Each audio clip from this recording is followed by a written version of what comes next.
What's going on? Turn Two Terribles here, episode 22.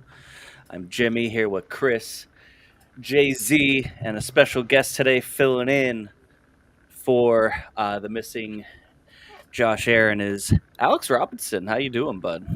I'm here again. Back What, again, twice? Twice? our first repeat guest, really. Um, well, Jeremy kind of started off as the repeat guest. Now he is a terrible himself. So we got a couple The things to talk. ultimate terrible guest, my guys. The ultimate terrible guest. Things Jeremy never knew he was going to become. He did not uh, have this in his graduation project. Guys, listen. We kind of have a fifth guest here, and I don't know what to do. All right, this guy came back from Natty. His name's Carl. Carl. He had nowhere to go. It was cold out. He came into our tent. He had nowhere to go, so I brought him back. Now he's been sitting in this VR seat in my sim rig since yesterday, and I don't know what to do. He's having the time of his life, though. That's Carl, everybody. Say hi to Carl. Say hi, Carl. All right. Well then. Let's get into. We're gonna talk some dirt stuff here. We're gonna obviously the National Open, very very big. Posse win, very big weekend. Kind of end the season here in PA. We'll also talk a little bit about the Outlaw Points.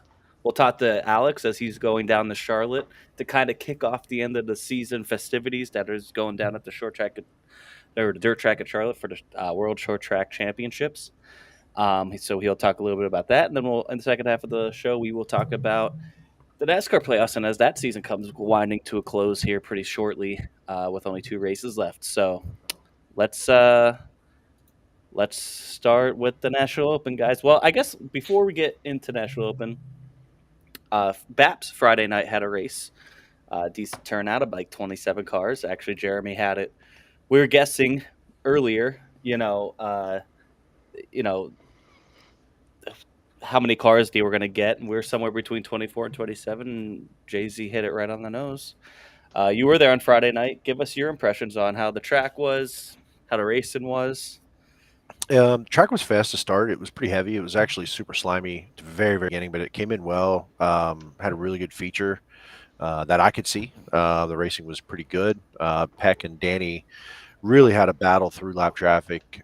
Peck stayed right with him, gave himself an opportunity, but we had 27 cars. Quickly lost the 1A or the 1M, excuse me. McDonough, who was he's actually a Shark Racing crew member. They gave him a chance at the ride before he headed back across the pond, and they blew up pretty quickly. We lost a second car due to a wreck. I forget who that was. So ended up they ran a B main that sent one car home instead of checkering it, which was not smart because we were all cold and ready to keep moving. But really good feature. A little bit of drama though, so I'm sure everyone Yeah. has probably seen it. Um, Danny Dietrich once again wants to be the center of attention. So he not only put himself in this position because he spun himself out and kept going, blended back in. So anyway, Justin Peck runs Danny down, gets by him into turn 3. Does pretty bold move actually. It wasn't even a slider because he cleared him by I don't know 6 car lengths. And Danny went to the top, sort of just self spun on the cushion, came down across the track, didn't hit anything, didn't come to a complete stop, kind of kept rolling through the yellow. He blended back into second. So with 3 laps to go, BAPS does double file restarts all night, and they still did a double file restart here. And so Danny started second on the outside of the front row. And, in the replay, I'm not in the car. Listen, I don't know. I don't know the facts, but it visually looked like Peck got a good start. Danny did not go at the same velocity that Justin Peck did on the inside row, and Anthony Macri was behind Danny. And whatever happened first, Danny spun the tires, Danny didn't go, Danny did go, Macri misjudged it, whatever the case may be. Anthony Macri ran in the back of Danny Dietrich and spun him, which turned into a gigantic pileup on coming out of turn 4 with most of the field in it, it's looked like. So like 6 cars came out of that unscathed. Like Kyle Reinhardt kept rolling, but he had some damage, but kept rolling. So then all the cars are piled up on the front stretch. A lot of the cars rolled around down the front stretch into turn 1 and 2 and parked there during the red flag. Danny Dietrich gets out of his car, walks the entire length of the front stretch to confront Anthony Macri, yells at him, carrying on, and then proceeds to kick his front wing and out of his show of displeasure and how he utilized his front minutes ago. So that got the crowd in a roar. Danny went to walk away. Macri's been yelling at him from the cockpit, yelling at him. There's people in the infield yelling at Danny. Two members of the infield standing beside me. He's yelling at Danny. Danny's yelling at him. Danny goes back to yell at Macri even more, and then kind of just there. Then on the next restart, and Giovanni Selsman gets just wins the race. Ends up losing the race because of the self-spun, open field, created a restart. Race. So, kind of crap. You guys lose me. Yeah, we lost you just a little bit at the end there. So a lot of drama. I did get to see that there in person. Yeah, your video from the infield was kind of making the rounds on Twitter about what was going on, as the race was streamed on Sprint Car Unlimited, right? Sprint Car Unlimited, yes. Mm-hmm. So not a lot of people were watching it, I don't think, at home, and kind of were keeping up through it with Twitter, and that was probably the main way people were keeping up with it was one of Jay-Z's videos there. After watching the replay there's kind of a little bit to unpack there. First of all, the blend rule's fucking stupid. I hate it. Especially, him and Peck were going at it. Peck should have won that race, to be honest. Danny was fading there at the end. Stepped up over the cushion, stepped over the top there, and he just laid into it and came down the track in front of a bunch of cars. But because he kept the engine rolling, he gets to keep that second position and puts them all bunched up to begin with. So then the fact that they're doing double file restarts, I think, is also kind of stupid with 3 to go. I think with 10 to go, you shouldn't be doing that. That's what most series do, I think. But whatever, it is what it is. It's a restart. And then, I don't know. I felt like Danny kind of spun the tires, drifted up the track, and kind of parked it onto Macri's front bumper. But I only had one angle of it from it, so I don't really know. I mean, I still think if Macri gets on the binders to try to avoid Danny, I think the same result could possibly happen where there's just a big pileup. So I could understand Danny's frustration, but I feel like it's a situation he put himself in. Chris? I didn't see it. You still haven't seen it? You still haven't seen it? I suck. I was working, and then didn't do that. And then we were off to Natty Open. So, I mean, anything Danny's involved in, he probably started. It sounds like that was the vibe, especially after his Twitter stuff against Bubba last week. Goes out and kicks. I don't know how his foot felt for kicking the wing, but really set the message there. That was pretty ironic because, he went after Bubba, and I don't want to get into all that. Whatever his opinions is, just some ugly opinions coming out of that whole situation that don't really deserve to be talked about. Not saying Danny's one of them. Danny's was fine, but a little kind of like, who the fuck are you to say anything, kind of? And for somebody who has intentionally wrecked somebody for the way they raced them this year, it's kind of rich coming from him talking about, but whatever. Then the get involved in that, it's just kind of like you're pot calling the kettle black a little bit. Alex, what were your opinions on it? I'm with Chris. I didn't see it. Okay. Let's go back to Jeremy. Somebody actually saw it. The great part about this is, and from my perspective of just capturing that night, photo, video, and all kinds, I hate that I'm kind of like, hey, Danny, that created some extra drama for some views and clicks, man. Like, I never thought I'd be on that side of this world of like the media, and I've kind of put myself there. Not that stuff I did wouldn't have gotten any press, but I would have gotten 150,000 plus impressions on Twitter because of a video. So, if you're gonna have PA Posse drama, he's always the center of it. I mean, do we have to like learn to love this, or do you not? And I don't typically, but nobody else was doing anything exciting. Actually, I Right. lied because Justin Peck was like, Yeah, I was gonna say I think a Justin takeaway Peck from was driving Justin that Peck car then. 110%.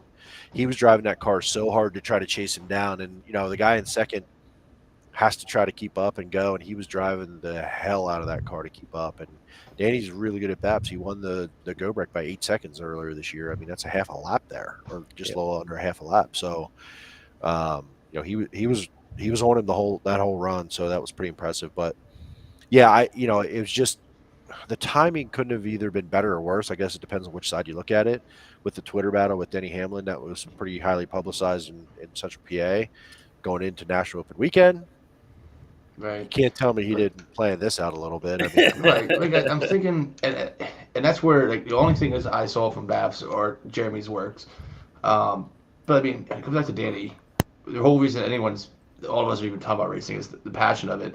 And you have all of us maybe thinking Danny's over the line, and there's equally as many people on the other side like, oh, fucking Anthony Macri, he wrecked Danny, and that's where the passion kind of builds, and that's where the Posse Outlaw thing, we go into like kind of touching on the National Open stuff. That's what builds it. It's just that raw passion that comes from racing and your driver, and whether you're on their side or not. It's no different than say Kyle Busch or Dale Earnhardt or whoever, Tyler Walker, whatever you want to be. Tyler Walker, the legend. See, the thing where I come with Danny on a lot of the stuff that he seems to be involved in is that, like I said before, it's the pot calling the kettle black. It's like, if it's one thing to call out these drivers, but when you kind of engage in the same type of bullshit, I can't, I don't know. That is just kind of like, for me. Like, that's where it's just kind of like you're just doing it for trolling or whatever, and you really don't have a leg to stand on. But there are some things where, like, when he's going after tracks and stuff, he's absolutely right on. About Bloomsburg. He was right about that. He was a little bitch about it, but he was he was a whiny little bitch about it, but he wasn't wrong. But yeah, like I said, like, just, he'll bitch about the way other people drive, but he can also be the type of person that'll drive the same way. So it's just funny at the end of the day. Right. But and I agree with Jeremy, like how much more interactions he got from that video just because of capturing that moment. It gets us, well, even if it's not something like that, it was just him going after Denny Hamlin on Twitter. How much press and attention did he bring to Central PA sprint car racing? that was on, intentionally or not, right? that was in articles, like, on, like, NASCAR, like, at least Facebook groups and Twitter stuff. Like, you were seeing circulations of the back and forth between them on almost like national media level type of scale. And that's just drawing more attention to it. Yeah. And that's good for all of us. And if someone's going to be the dick that goes and bites the bullet, then let it be him. No one likes him anyway. So, if you're at Williams Grove on Friday night, people cared more of a shit about him finishing 8th place than a Posse sweep. And that was kind of irritating, to be honest, but we'll get into that. Still culturally relevant. Yeah, but Gio says he got the win, and I felt bad for Justin Peck because Justin Peck got the win robbed away from him. He outraced Danny because if you watch the highlights, they were going back and forth.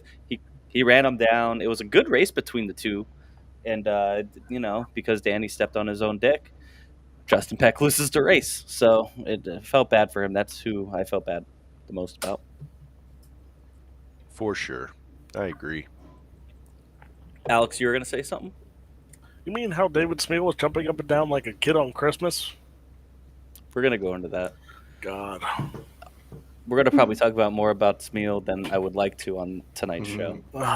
Especially since we had double National Opens. Yes. So let's get into it. National Open, Saturday night, finally made up after the rain. Beautiful weather. It was almost 70 degrees. Just absolutely picture perfect day. You couldn't ask. And good racing all night. I mean, a little disappointed that it didn't get racier in the heat races, but I mean, it's Williams Grove. It is what it is. So you really had to be on it in time trials. If not, you were kind of fucked. But the feature wasn't bad. There was some passing, not a ton. Typical Williams Grove race. Lucas Wolf was hard charger. Dietrich came 18th to 8th. Macri 9th to 3rd. I think Lucas was 25th to somewhere like 12th or something. But outside of that, right at the front, other than Brent Marks, just driving the absolute piss out of it, and probably should have won the race. Yeah, the feature got really well. It was pretty decent. I mean, I just wish it was like that in the heat races, but it's typical Williams Grove. Nothing. I'm not shit talking him. I'm just saying that's kind of how it is. But Lance leads all 40 laps. Almost didn't. He got bailed out. Did get a bailout by a red flag. Brent had just made a pass on it was on a restart, wasn't it? And it was on a restart, yep. And he slid and got around Lance, and Lance admittedly in victory lane even said, I don't think I had anything for him once he got out in clean air. But with the red flag coming out, by the time they got to 3 and 4, Lance got to restart in first place and took it. He didn't let that's one thing about a veteran like Lance, who has won now 111 times at Williams Grove. You got him once, you ain't gonna get him again, unless something catastrophic were to happen. So he held on to that. It was a good race. Watching Macri come up and get up into third place, and him and Brent were both catching Lance. I think Brent and Macri were 1A, 1B best cars there, and Lance being 1C, because Brent ran Lance down 3 different times. Just never got around him. Yeah, couldn't get around him. Right. No, I mean that's because Lance is still Lance the legend. But I think Lance had the best car all night, just when it came to the feature. Right. I mean, Brent was definitely every bit as good as Lance was to the point he could catch him. So Lance did what he needed to do to get himself in that position, to be up front, to not, to be able to lead all those laps. So, I was trying to think of what else happened. Brad Sweet breaks the rear end off. There was some wild things happening. Brad Sweet the rear end just breaks, the axle just snaps off forward. Yeah. Bad luck. His first DNF in like DNF in like 2 years, and I think at the worst time for him. July of 2020 is what I heard. I want to say it was like 100 and some starts, like 130 some starts. So that really kind of. And David Gravel was very strong all night. He finished 5th, I think. So it really closed the points out. It was an awesome night. A good crowd on hand. Good racing. Posse sweep on the podium. You couldn't ask for anything better. What are your opinions, guys? Yeah, I agree. I think the track. There was some people were talking about the track, and like many outlaw races. These things come down to your time trial, kind of set up your night.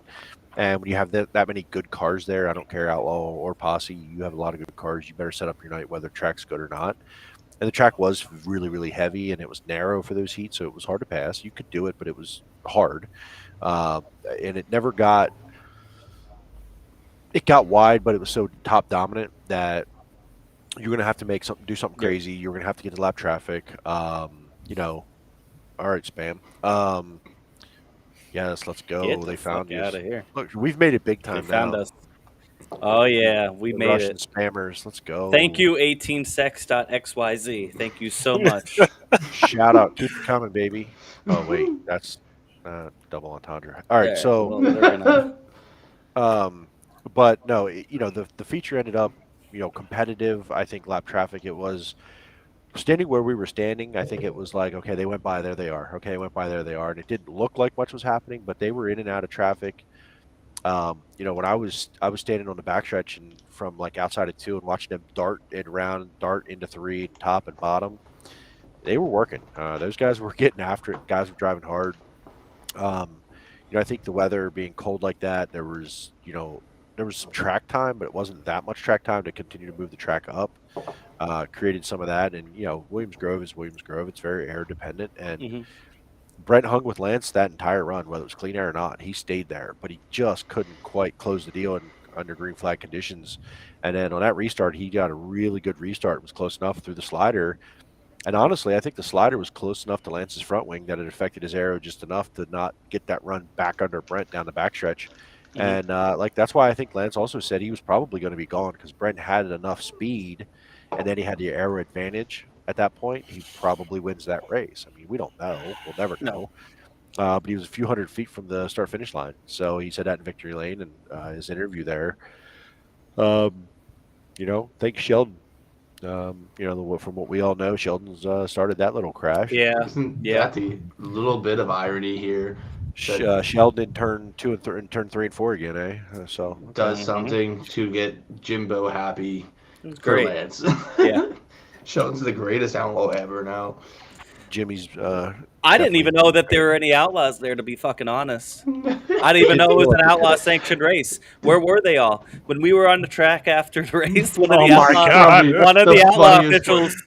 the outlaw officials on this 4-wheeler was coming by me underneath the bridge, and I stopped him like, hey, like I needed something.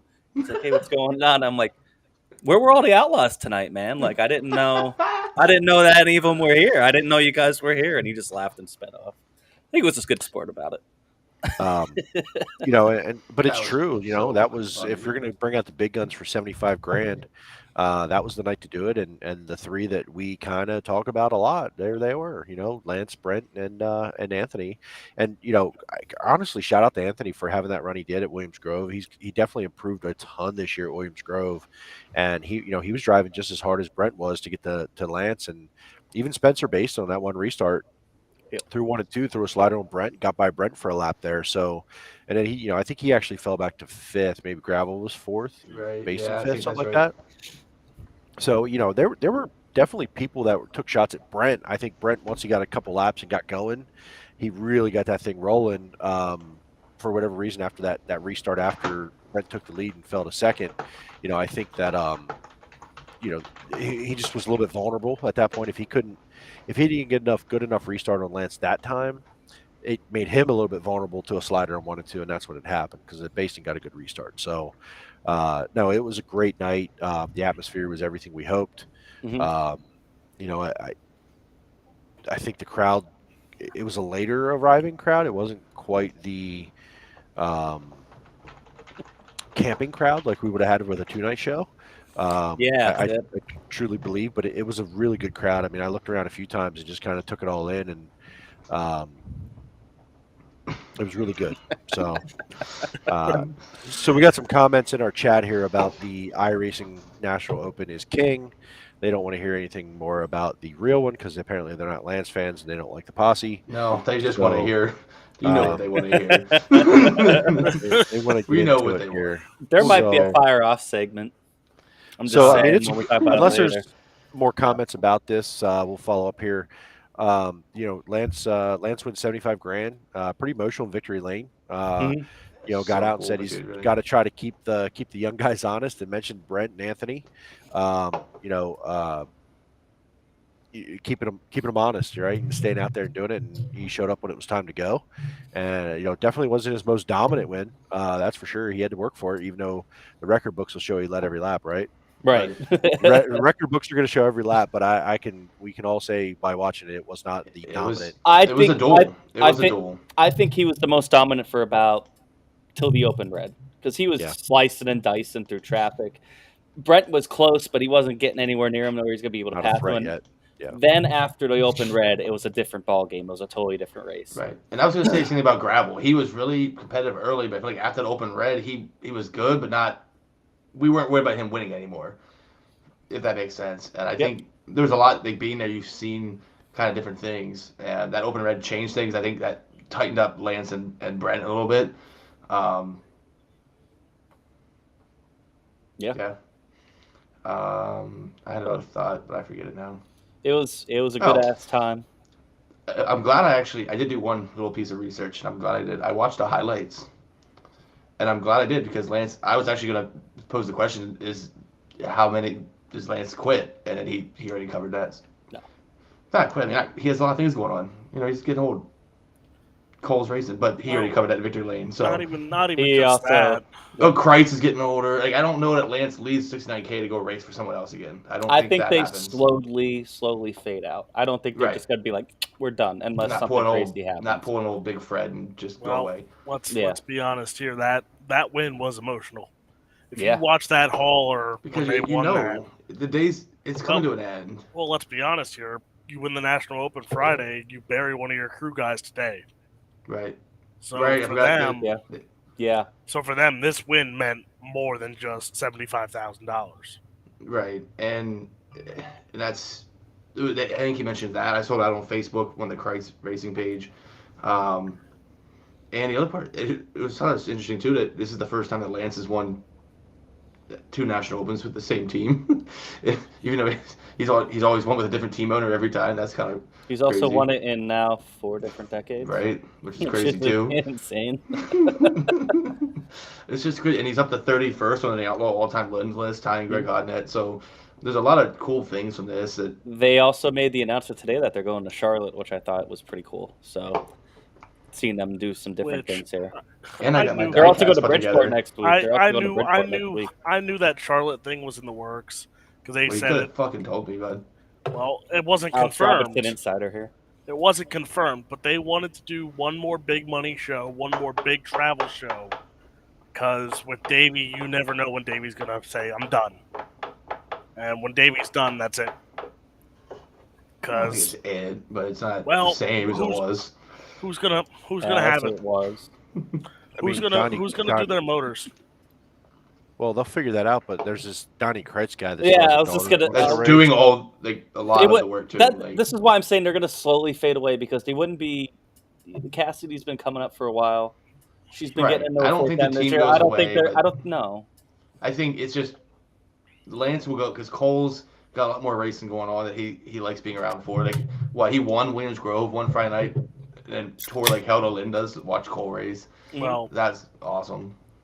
I don't think, and then we made jokes about it. I don't think Lance knew what he was signing up for when Cole said he's running 600s. Because I think what Lance's idea was, and it started last year, was when Lance has off and not running the Grove, Cole's going to run a 600. No, you mean like Brett Perigo does with his dad? Well, now let's look. They're Lance driving is the at Mill Bridge the other week. Let's look. Lance is at the Grove. Oh, well, there's Cole at Linda's, or there's Cole at Path. You know, How old is Cole? What's that? How old is Cole? I think he's like 17. He's young. I don't think he's. I would So say 15, 16. what No, I'm hearing no. is Lance is gonna be like, no more micros getting the 305, so we can shorten your schedule more. And the thing is, it proves a lot when Lance isn't there. When Lance is there and they're not running, and Cash isn't running. I've seen it at Linda's, at Lanco. Kreitz's are there, Lance is there, everyone's there. But when they're all at the track, Cole's basically a one-man wrecking crew, and he's there by himself. You know, he has a few guys helping, but it shows that racing's in that family blood, like the Kreitz's, like the Ramers. And I think, you know, even the Dietrichs, I'll put them in there as well. You know, Pennsylvania's had the racing blood, and it shows year in and year out that these kids learn from their parents, who learn from their parents, and I think Posse Land is in very good hands come a few years. I agree. I think there's some good young talent out there now, and then you have generations of some, coming up still. That's what I'm saying. I can't wait for the off-season shows where we can really dive into some of these guys that we don't talk about very often, like a Justin Whittle or he just got his win at Port. Like guys that are top 10 or around, but they're not quite doing anything Macries. They're not doing that stuff yet. You know what I mean? The Stricklers of the world, the Kyle Keens that are grinding it out, and we won't get really talk about because they're not headlining these big shows yet.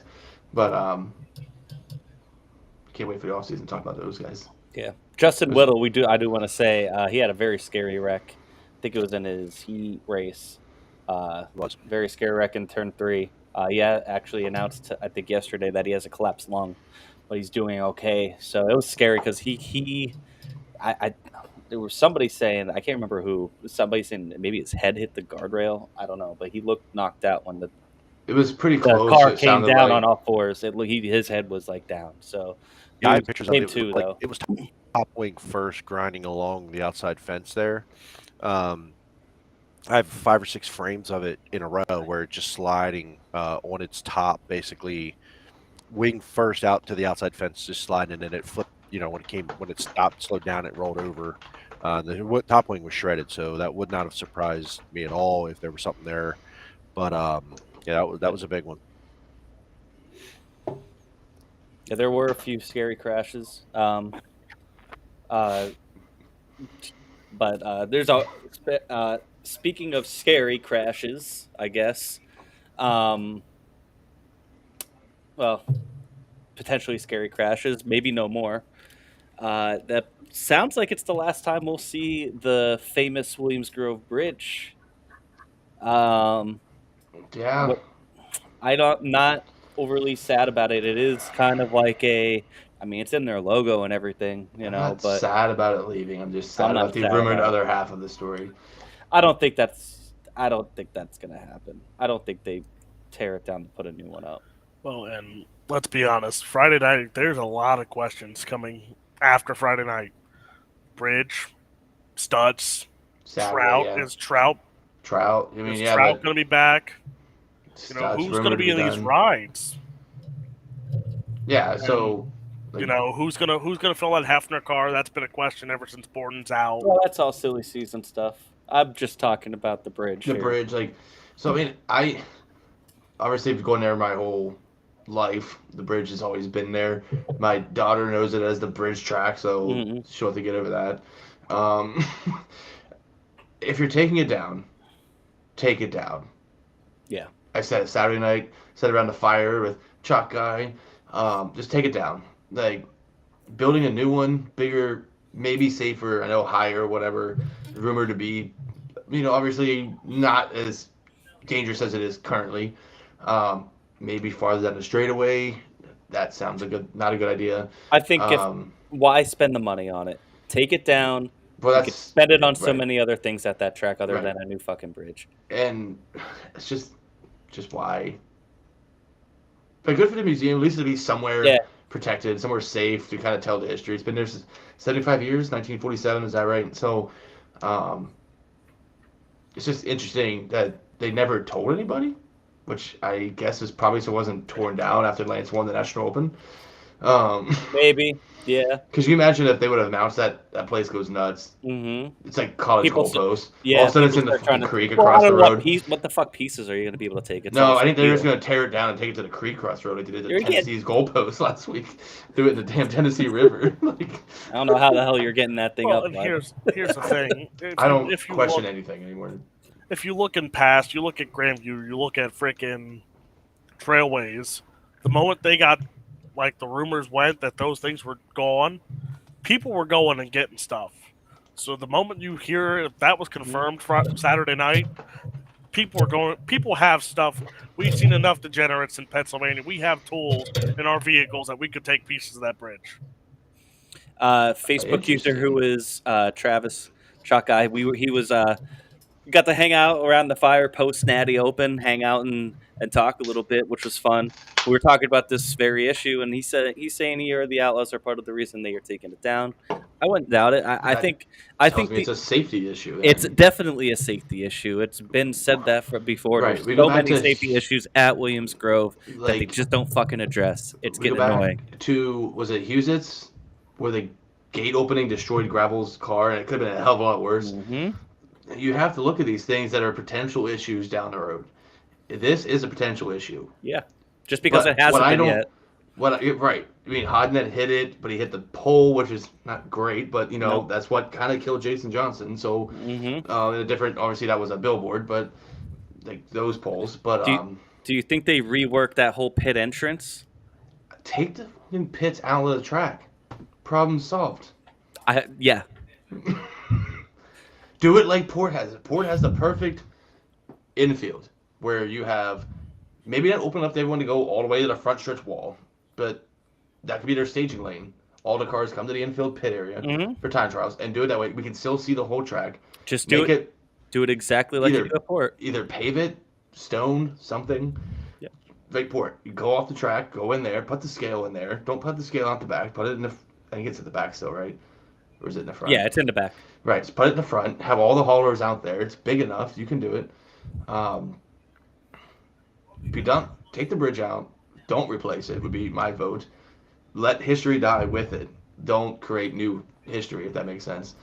And then take the pits and put all the haulers outside. It'd be a better viewing experience for literally everybody. and then keep the show moving just like Port does. Yep. They come right in after hot laps, go And right it's after the such time trials. You don't have to do fan that split engagement. thing. You're sitting there at Port in front of the concession stand in the Mhm. infield, and the cars are right there. Mhm. Like for a kid, if you're taking a child to the races or whatever, they're getting a crazy close experience that's still safe, right? Mhm. So you don't have to, they can't get a pit pass. We don't want kids running through the pits, Right. We don't need people who don't need to be in the pits. So you solve that by having them right there with the cars without being in any danger of getting hit by a car, other than something real miraculous happen.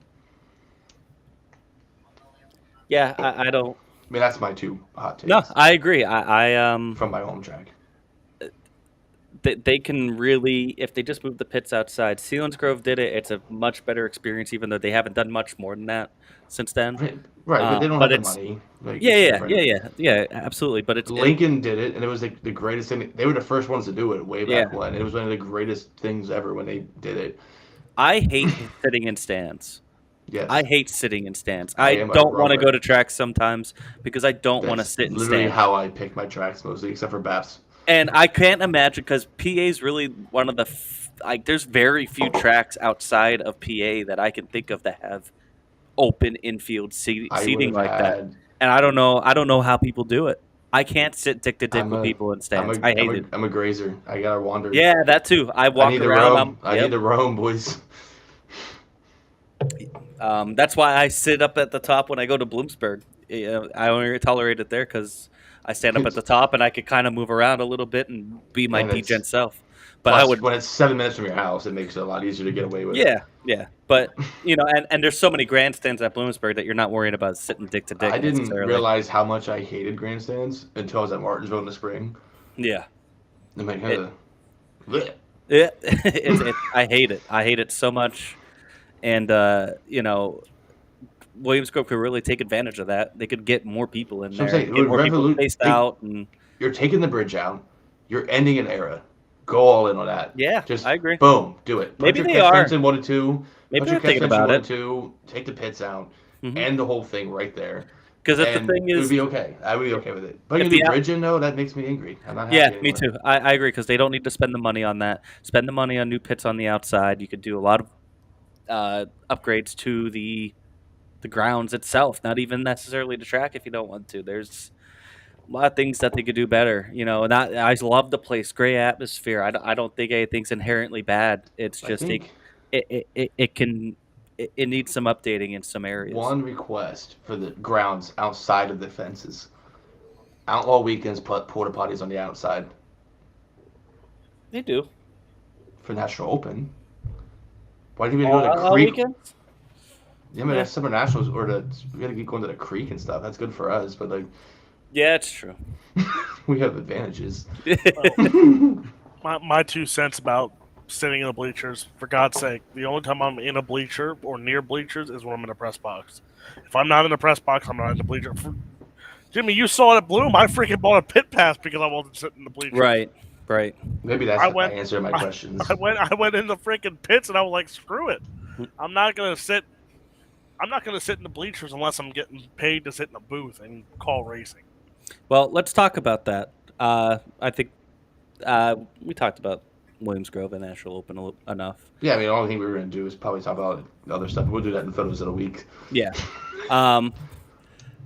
So Alex is going to the reason he's on the program tonight is he is going to Charlotte this week to kick off really what is the beginning of the World Finals and beginning of the end of the season here at Charlotte. 2 weeks of activities that they have down there. The Short Track World Championships, October 27th to the 29th, down at the dirt track at Charlotte. 11 different divisions of late models, modifieds, and stock cars. Alex is going down there to announce some. A pretty great opportunity for you. Tell us a little bit about it. Look, this craziness starts Wednesday. I'm leaving Wednesday morning. This craziness starts at noon Wednesday when all those haulers start parking in. They open the gates early Wednesday to get those trailers parked because as of right now, Dirt Car put a thing out, 400 cars projected to be there. So already there's, 400, and who knows who else is going to show up. You've convinced me not to. Good job. So be it. I don't really care. What are you announcing? I got the UMP modifieds. That's awesome. I'm not shaking my head at Alex. Yeah, your Patriots doing that great, huh? It's a 2-score game, boys. That's fine. I need that kicker, not the score. So it's fine. Thank you. Well, he doesn't have to, but at least Mac Jones. No, whatever. But Continue no. on, Alex. So, hauler lineup begins at noon. Registration that opens at 5 on Wednesday till 8 o'clock. So Where are you staying? I'll be pulling down into freaking Charlotte when these guys are pulling those haulers in still probably. Where are you staying? I'm staying in Charlotte. Like I'm staying Yeah. probably 5 minutes away No, from. I understand that. Where? No, I'm 20 minutes away from the track. I'm Yeah, 5 just- minutes away from the lovely Carolina Panthers that are just. Yeah. What hotel are you in? I don't know. Let me look. I don't know You what don't I'm do it staying. now. Send me staying- because just People are remember, I'm also in. That's Charlotte. right, you are. That's what you're like. I'm 5 minutes track. Like hell, you are. It's a 20-minute drive, bud. Because you're in Concord. I was just at Charlotte a couple weeks ago. You're going this week, Chris. Charlotte's an awesome little town. It has everything like a city has, but it doesn't have the fucking traffic, and I love it. I leave for Charlotte. Brielle and I are going down. We leave at some point tomorrow morning. We don't know if it's going to be sunrise or pre-dawn or late morning. We don't know yet. It's kind of So you See what leave happens. tomorrow. I leave Wednesday, but Thursday starts all the fun. Which again, that starts at 9 a.m. Thursday morning when tech begins for every single car. Rumor has Chris Madden's going to be down there running at least a class, if not 3 different classes for him. Cool. Kyle Strickler, who I will still claim as a Pennsylvania driver, even though he moved down there, because his shop was right down here with Kreitz's. So I still claim Kyle Strickler as PA. There's a few PA drivers going down. Of course, David Stremmy's going to be there. Stremmy. Everyone's favorite there. But then it's Flight 1 of Hot Labs, then Flight 2, which will be qualifying. So top 10 out of qualifying then go into what they call championship features. Okay. So it's 10 drivers, 20 laps. 10 drivers in a feature? I don't know if that's your guys that are locked in or what it is, or it's just extra money. Okay. It's almost like a dash, pretty much. Speaking of which, where But can we watch that's- it? Did you say this? Dirt Vision. Dirt Yeah. Vision, baby. But Alex then- Robinson's going to be on Dirt Vision. He's famous, bro. You made it. Stop. Don't. Our little boy, he's grown up so much. Are they gonna have they better have a camera up in the booth so they could cut.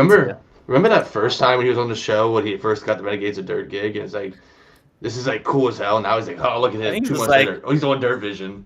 He's like, yeah, look at this. The ascent begins. The ascent begins. God. Once he gets all the hot dogs out of his truck. I think the UMPs are probably like the biggest, most popular class. They should be. And you get to announce it, so that's pretty legit. Again, it should be. I really hope there's not like 80 cars. Someone said there's 80 cars. I really hope not. Are you doing your homework yet on like who the fuck's gonna be there and learning I names don't and stuff? have Or are you a gonna do sheet. that day of? I have no sheet of who's registered. We don't know anything until we Okay. get down there. So until I get down there Wednesday, I have nothing. So you're gonna have to do a lot of cramming. I literally have our guys that we know from our series that are going. Other than that, it's just going to be take a picture of the car, walk up to the booth, type it in the computer, let's go. Mm-hmm. Let's say when I followed you around that one day at Sealands Grove with Renegades of Dirt, and I was impressed with, you did your due diligence with everything, and to make sure you didn't sound like a dumbass, and that you had, you knew who was there, and you went around the pits and met people and all that. I thought that was pretty cool. It was cool to see. It was cool to be like. I wish it was I could have made like a documentary about it or something like that. We got offered cake by Rick Eckert. Come on now. That was pretty fucking cool. That was pretty highlight. cool. We went over just to congratulate him. He's like, they give you a cake here. You want some? I'm like, no, I'm good. He's like, are you sure? It's really good cake. I'm like, nah, I'm all right, man. I think that just proves that Rick Eckert has won plenty of times there on cake nights. For Rick to know that the cake is pretty good, he must have won plenty of times on cake night. But no, then it's heats and last chance showdowns, and then You don't sound excited about it, man. look, there's just so much. that is going to happen within 48 hours from now. Right. A little daunting. Just a bit. And you're there until what, Sunday? Oh, I'm hauling my rear end because I got to coach football Sunday. Oh my God. So unless it rains, I got to coach football Sunday at noon. Aren't you suspended still? No, that was last week. Suspension's going around lately. We're It's back. insane. Oh yeah, who's next? I blame George. I think George is the reason that everyone's suspended. But I mean, he's the reason two of them are, but it's fine. Well, they are the actual reason, but he hammered them with it. Yeah. So make sure you check out Dirt Vision. I'm hoping. Fingers crossed. Kenny Wallace is there. That's all that matters. I thought he shut it down. He usually announces that. What Kenny said was Kenny was done full time. This being the biggest race of the year, I don't know what he's planning on doing. Brian Brown didn't come back for the biggest race of the year, so Missouri people stay home at this time of year. But Stremmy's a lock. I'm hoping they get you on camera. I'm hoping you're going. I hope you go down and you're doing like the victory lane interviews and shit. You see the hike that is? I would need like an elevator, a four-wheeler to get into victory lane. Get your ass in gear, bud. Figure it out.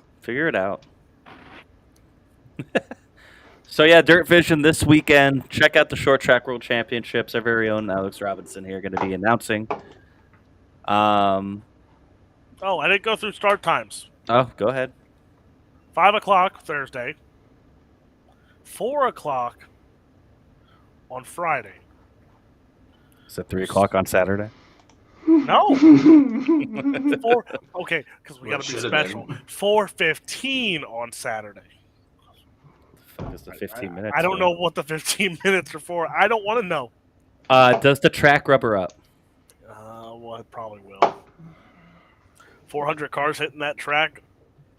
Unless they're doing track. I see them doing track work. What's the weather look like down there? Gorgeous. Nice. Probably about 70. So there's 70, 400 turtles descending on Charlotte dirt track. No, they're not just turtles. Not just turtles. They're also shit boxes. Because there's late models, there's stock cars, the big and there's snapper turtles are there. You get all the hard shells. Let's go. The only time I'll watch mud turtles is at BAPS right before Thanksgiving, Or when Alex Robinson is fucking announcing them. So let's go. Or when they're at Bloomsburg and I'm forced to. Look, you know that was a party. Nah, I'm out. Jimmy's like, nah, turtles, not worth it. Nah. Jimmy saw me hanging out with Boom Briggs that night. So, Alex, you got anything else to add before we go into drinking and dumping on dirt? No. I'm ready to get on the road. That's the quicker I get down there, the quicker I figure out everything, I'll be fine. Well, I wish you the best of luck. These hours and days prior that are just like You're just kind of sitting waiting. and it's brutal. Yep. Well, I could tell you're very excited, so that's good, and excited to hear you on Dirt Vision, and hope it all goes well for you, man. Let's get into Drink It or Dump It for on Dirt this week. And Alex, you want to go first since you are our guest? You act like I pay attention to Drink It or Dump It half the time. I don't know what I'm going. Do you understand? Drink it for something good, dump it for something that you don't like. It's not that fucking hard. Figure it out. Wow, bud, listen here. Anything dirt related, and I think you have a lot of dump it's that end with rat bags. So with rat bags, we're not getting into it. Fucking bad. No, actually, Keith Coon's Give Back Classic. I'll go with that one. Kyle Spence, who runs up here in PA on a weekly basis. Kyle Spence wins. I did see this. And now, let's get it right here. For the third year in a row of the Keith Coon Skip Back Classic, a PA full-time driver in a micro is now getting a Chili Bowl ride. He was in one of those Rodetta trucking cars, wasn't he? Or no? He might have been. I don't know. But he also, so he didn't take the money. He took the car ride for Chili Bowl, right? Yeah. That's different. So, like, I know, like, the other, at least one of the other guys took the money. Got a ride anyway. Kind of worked out. Yes, that was Brian Carver because everyone raised money. Right. So Carver won the first one. And took the money to keep his program going. Which then... You get the money Snyder, anyway. Steven Snyder Jr. So Carver won it, who won Speed Week. He won PA Speed Week, goes down there, wins that. Goes into Chili Bowl, actually had a very decent. good. He made A, right? He had a pretty good day. I think he had a B or C. He went solid run though at 150 some cars. And we all remember Steven Snyder Jr., which I love the didn't go kid. very well. I love the kid to death. He's a great driver, but I mean, never driving a midget before, going to Tulsa and running the biggest midget race of the year. Well, in his defense, And he's only most like, people. And he's only like 16, 17. There's a lot of Well, Chase midget Elliott drivers was pretty that go stupid there too, but Yeah, it's yeah. fine. But yeah, so cool. That's your drink it. Cool. What about your dump it? It's a lot of premium beats. There's a lot of money. Oh man, dump it for the week. What? Can we just use the dump it as David Smeal jumping around like a freaking child for Danny Dietrich finishing 8th? He did it! He did it! Watch your pizza box there, bud. Yeah. Yeah, we didn't really get too much into that. Danny did win the track title at Williams Grove. Good for him. He had to finish 8th to do it because if he finished 9th, he would have tied, I think, with Freddie or something like that. He had to finish 8th, and he got just to 8th. I think he finished 8th because he had tiebreakers. I've never seen so many people when you have Posse cars up front at the National fucking Open kicking the shit out of the Outlaws. So many people care about fucking 12th and 13th place. It was so disgusting. I understand you're a Dietrich fan, but who gives a shit? That's on the back burner. I'm sorry. The fact that they even leave the National Open as a points race is kind of dumb in my opinion. But I don't care. It was. I'm not firing off. I'm not firing. The greatest part of it all was Grandma Griffey freaking sitting there cheering for a flat tire. That was the best of it all. Who wants to go next? I'll go. Drink it. Fucking Lance. Pretty simple. Awesome to see. And my dump it, I feel like I do this too often, but was for Brock Zerfoss. He was good. That was the best I've seen him run at Williams Grove in a while. He was running up in the top 10. Almost got into the dash. He was running up there though, and just got caught up in that Sheldon Haudenschild bullshit and got wrecked out. So I don't know if it was exactly the one with Sheldon, but the wreck behind Sheldon. Yeah, it was that whole melee. That whole big pile up there. I felt real bad for him because he was having a really good run. That's the best I've seen him run at Williams Grove, probably since he almost won the Natty a couple years ago. So dump it out for him. Hopefully he's been running a lot better since I guess he had a crew chief change and he's been running a lot better. So good for him, but sucks that he didn't get the result that he deserved. Drink it to Posse sweep. National Open, biggest race of the year. Posse sweep, man. Just run the Outlaws out of town, steal their money yet again. PA local guys have stolen a lot of money from the Outlaws this year, namely Brent Marks and Anthony Macri and Lance Luis, the top 3. And guess what happens again? So for not getting off the porch, took an awful lot of their money this year. So drinking for that. Let's see, dump it this week. On dirt, dump it dirt. Let's see, what can I say here? I don't even know. I don't know if there was much to dump it out this weekend about. No, there really wasn't. Freddie Raymer yet again not showing up during a big race. That's a good one. I like that. Cheers. Like, when is it gonna get right, man? We're like, you got it. He's an Outlaw winner. He's a track champion at Lincoln and Williams Grove. He's not over the hill.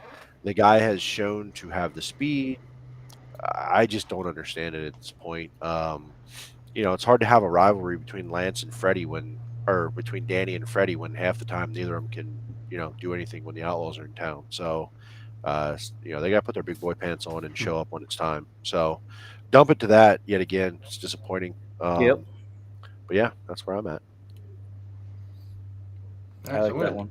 I'm drinking up. I'm stealing this picture because it was my idea. Uh, everyone that came out, it was a bridge photo. It's a good time. You know, Shouts out, shouts bunch of out. idiots. That was really great time. Say goodbye to the bridge, walk the track after the race, and to everyone that was at Williams Grove for this. It was a really cool time. I think, I don't know. It was a hell of a group we had. There's some other stuff, other pictures we have for later, but that was one. I think it was cool. We're just wandering on the track. Wish Jeremy and George were there, but George had to go man a fire, and Jeremy was working and shit. So, I was there. I took that picture you're looking at. Yeah, he's the one that took the picture. right. But I wish he was in the picture. I'm saying. Yeah, I do. I wish he was in the picture. Not as well. that picture, but like, I mean, I wish he was there too. But the other picture that was bigger, which I wish we could all have been in, which we gotta do better at next year. So drinking up to that. Dump it? I don't know. I'm out. I mean, dump it for only one race to go. How about that? Yeah. I had nothing really this weekend Dump that it made out. me End of the season. No, do that. you can come to one more. Yeah, Babs. Yeah, Baps. No, there's one more. There's No. actually Baps. four. There's four I guess more. if you really want to make the trip to Bridgeport next No, weekend, no. which I might after the Four Eagles game. more in the I'll be lovely in state of Martinsville. PA. There's four more in the lovely state of PA besides Babs.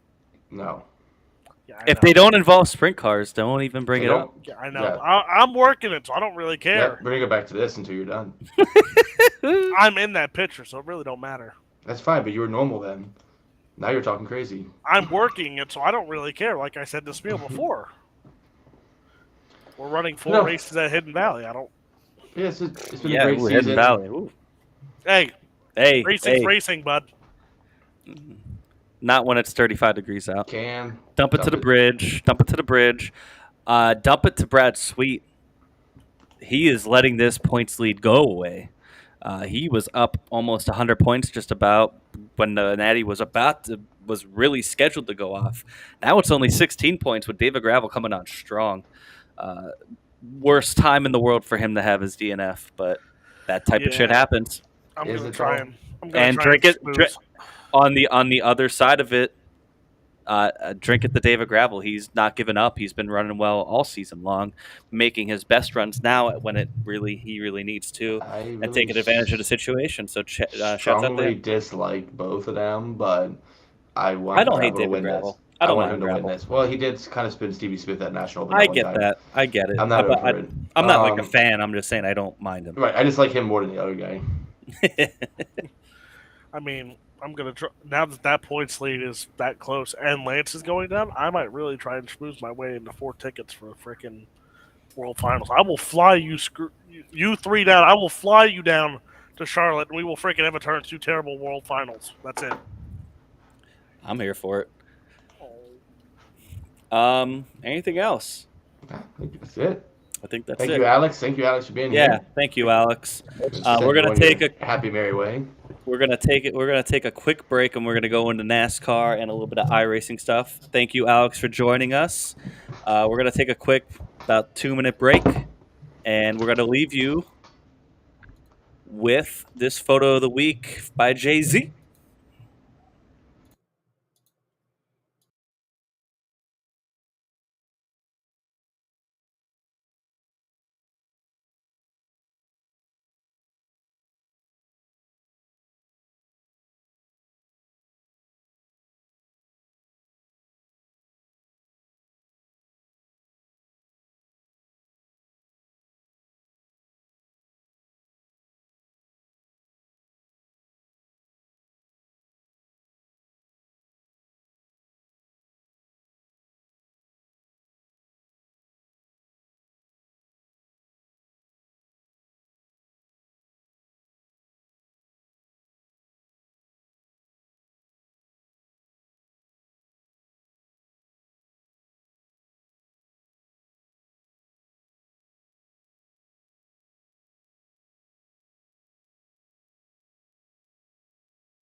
All right, and we're back. This photo by Jay-Z of fucking Carson Macedo going into turn 3. That is sexy as shit. There's so many levels of awesome there. I was surprised when I saw it too. I was like, "Oh, that is pretty cool." I was hoping it would come out on the big screen as good as it looked, as I thought it did on my viewfinder for sure, and it did. I was super pleased with that one. Like, I was the first time I saw it, when you put it in there the other night for us to see, that left front being up off the ground was wicked. But then I looked today and seen that left rear, just like, holy hell, that is awesome. Buried, pretty cool. Another photo, of course, Lance taking it down. You know, awesome photo. Just happy for him, happy for Posse. Fuck the Outlaws. Also got some D-Gen stuff. We already seen this picture. You know, peace out, Grove Bridge. At least we got a picture there. We also got one of this squad. Grandma Griffey there and Austin Griffey with his Nerf bar. He's been collecting so many broken sprint car parts. He's going to be able to build a broken sprint car pretty soon. It's kind of like his truck, but it's fine. No, I think one good thing, we 3/4 away successfully got a group picture. We still lost a couple guys, but you know, we're a hell of a lot closer to catching these moments because we're having such a fun time. I know we've talked about it. The season's been phenomenal, and it's worth documenting, I think, a little bit. So on the far left is Ken Baum. He's part of Turn 2 Terribles. Winner, Daytona road course team. Also part of Posse. Grandma Griffey right there, right underneath Chris there, and Austin Griffey right there. And then, of course, you know, me and my girlfriend Kim. And then to the right, Alex Robinson, FDS, and Tyler File. It was good to see Tyler File out. That was a pleasant surprise. He's not even straight edge anymore. He usually tells us how straight edge he is. That's some bitch. He likes like Jello. A fish. He likes Jello. He likes Jello, and we made him drink 2 beers. Yeah, it's true. He finished one. And then also we made a new friend, and he won't fucking leave. He just won't fucking leave, man. Carl having the time of his life, drinking a Coors, having a stogie near the fire at Williams Grove. It was a beautiful fall day, perfect night for a fire. Got to hang out with Chalk Guy Travis around the campfire after the race. It didn't have the same when I first pulled in the morning. It just didn't have the same natty atmosphere as you'd expect, and honestly, it didn't have it when I pulled in at 4:30. I pulled in the fact that I got to your spot without even having to look for it. Right. Like, that's what I'm saying. Like, it was like we got there about 11. I'm like, I want to get there early so I get like a decent camping spot because I'm like, I'm sure people will camp. There were campers, but not anywhere near the level. But that's to be expected with it being later in the year and being rescheduled and all the out-of-towners not in. But plus, Penn State having their whiteout game. I don't know how much that matters, but I feel don't know. It does. Maybe a little bit. But anyway, that was fun. Great weekend. Fun time on Saturday night. Couldn't have asked for better weather and better time. All right, let's get to it. NASCAR Cup, Homestead-Miami, round of 8, round 2. I thought this was a great race. Kyle Larson, not just because Kyle Larson dominated. I mean, he dominated, man. Like, at one point in time, he was up 8 seconds on second place, and there was an 8-second gap from second to 12th. You know what I mean? Like, it was crazy dominance. For a large chunk of second half of runs, he was running lap times half second faster than the field. Yeah. Which is absolutely savage. Someone posted the in-car camera footage of him just like a half inch off the wall. And he's like, can you imagine running this lap after lap perfectly? Because that's what he had to do. And he did. He just runs that place better than anybody else.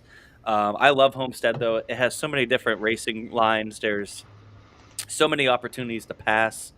A lot of crossover action going on. It's one of the best, if not the best, mile and a half on the schedule. I wish we went there 5 times a year. But it was fun. I thought it was a good race. A lot of people weren't as happy. It seemed like on Twitter, a lot of people didn't think it was that great of a race. But I think, I don't know. I think it should go back to being the championship race. It really, the best drivers come out. I think at that track. I think that's what it is. Yeah, the team, it means a lot, but it is a driver's track. And that's what you want. If you're going to do this playoff, have it a driver's track the last race of the season. Put it in the driver's hand. Agree completely. I've said that for a long time.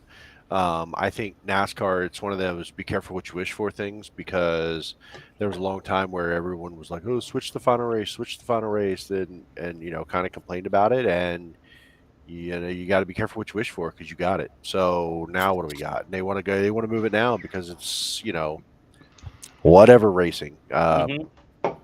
Good, bad, or indifferent, y'all better be careful what you wish for, because you now have it and you wish it was back. So Homestead has been my favorite mile and a half for a long time. The product says it all. I don't care its location. Part of it that creates this is the shape of the track, the progressive banking, the worn out surface. They don't have to resurface at this point. There's a million reasons it's great, and every time they go down there, it's a show. And the finale back in the day was always Atlanta when it was in this type of configuration. It was when before Atlanta had the tri-oval, and it was always one of the best races. And they recreated it with Homestead, and now it's like an afterthought, So, yeah, I think they should go back there for a final. No, I mean I agree with that. I mean, I know that Homestead's great because of the repave. The surface is worn down. It is the greatest track we go to as far as lines and tire wear. Like, they were losing seconds and that on through a run, which is what we need. That's why Darlington was a fun race. That's why Kansas is a fun race. It's the car is built kind of to solve the mile and a half problem we dealt with for the last 10 years, but the tires, those surfaces have now also matured and have kind of come into their own, and that's great. I mean Phoenix is gonna not be exciting by comparison. Flip them back. Yeah, I agree. Like, it's not even Phoenix's fault. It's just the track layout doesn't open you up to that kind of racing, right? It's a long, short track. Yeah. And even before this car, it was the same way. This car doesn't seem to perform well on flatter tracks, except road courses. I think it does well on road courses. I think the problem is it performs too well with these shorter flat tracks because it's so well that you don't have to worry about it. Like, I'm going to Martinsville on Sunday, fully expecting what I saw in the spring. It's gonna be a great time. I'm gonna have a blast. It's gonna be maybe a little more heightened, whatever, because these guys are racing for the final spot in the playoffs. But you can't. It's not the same, right? Homestead has 3 grooves. Like Allmendinger, I think I read on Twitter, was running I didn't get to watch the race. I had to work until 7:00, so I missed the whole thing, and I haven't gone back to watch it yet. But Allmendinger ran the bottom, those Xfinity and Cup, and that's cool. A guy that could set up to run the bottom and work it well still gets the top 3, while you have Larson who can damn near rip the top of it. I think 400 miles. Most of the fast drivers were up on the top. Right. You needed a certain. I think only the Kaulig cars were good on the bottom. They did it 2 days in a row. It's something that they do, whatever package they run, or they're just whatever they are. They probably weren't going to win down there, but What are you doing? Carl's alive. Carl's in trouble. No, my dog was checking out Carl a little bit. Didn't know what he was going to do. Your dog just wants FaceTime. I thought he saw the bone and was going to... That would be hilarious. If I see that dog grab Carl and drag him out of the sim ring. Just like shaking him. The only thing I'll be worried about is your VR. That's the only thing I care about. I don't give a fuck about Carl. Wow. Poor Carl. Let's go back on track to the race. Of course, it wouldn't be NASCAR if there wasn't some type of controversy. Last pit stop of the day, Martin Truex was very fast all day, was actually leading at the end there, and coming down pit road. Larson gets into the back of him. It seemed like Martin Truex braked really hard late and turned into his pit stall late and got turned into his pit stall and lost a shit ton of time. I know Truex wasn't happy. Really kind of blamed Kyle Larson a little bit. I don't know what you guys saw on that. I think Truex just couldn't see it. Turned in too late, braked too hard, and what you're expected to do on pit lane is try to stay right off that bumper. He didn't blend over like you would most of the time. Could Larson have backed off a little bit more? Sure, but that's not what they're trained to do. That's not what they're expected to do on pit road. You're expected to get every 10th of a second during that pit stop, because if not, it could be the difference between first and Winning fifth and losing. place. Yeah. Yeah, no, I agree. When I saw it happen, I was like, oh. He kind of just turned him a little bit. And, as you watch it and kind of look back at that, you think, you watch every week and these guys are nose to tail. Every week. They're bumper to bumper on pit lane. What happened? What was different here? Can't imagine that. Imagine if they were bumper to bumper like that and the car behind the car has to like check up a little. Think of the accordion effect that would have every week. Yep. We don't have that happen. So No, we don't. Something to me, different. I put something different happened, and my brain could only go to, Martin Truex, like starting to slow the speed of his car down before he turns. Mm-hmm. Right? If you turn off there, you stay the same speed, you slow down at your stall, you don't have this problem, and that's what it seems like happens. So why this time? So like you said, the sun, and Larson even said it was hard to judge it because of the sun. Mm-hmm. It was hard to see. It's close quarters, and he can blame himself a little bit, but at the same time, Martin did the same things. Like, hey, it's hard to see. Mm-hmm. Did I miss where I was supposed to turn in a little bit? I believe he did, and hit the brakes as he was turning, and that little bit of difference is what you saw. So they did a good job. NBC did a good job of showing. Right behind Larson was, I think, Hamlin and Chastain. And Chastain was peeling off right before Truex did to go to his, and they're like, here's how everybody else does it. Look at Hamlin's right on the back of Chastain, and Chastain blends over and gets into his pit stall with no problem, and it didn't seem like Truex did that.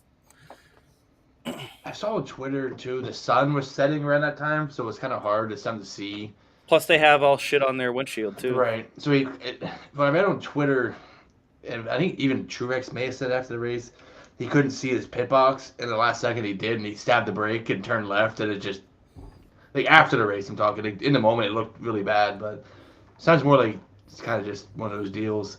I mean, luckily, no one was hurt. Pit crew, I mean, he spun in there, stopped well. The crew got out of the way, did their job, keep themselves safe. So we couldn't talk about this race without mentioning the thing that Ryan Broderick kept bringing up about Denny Hamlin almost killing. He made it sound like he full Grand Theft Auto the entire pit lane during the race.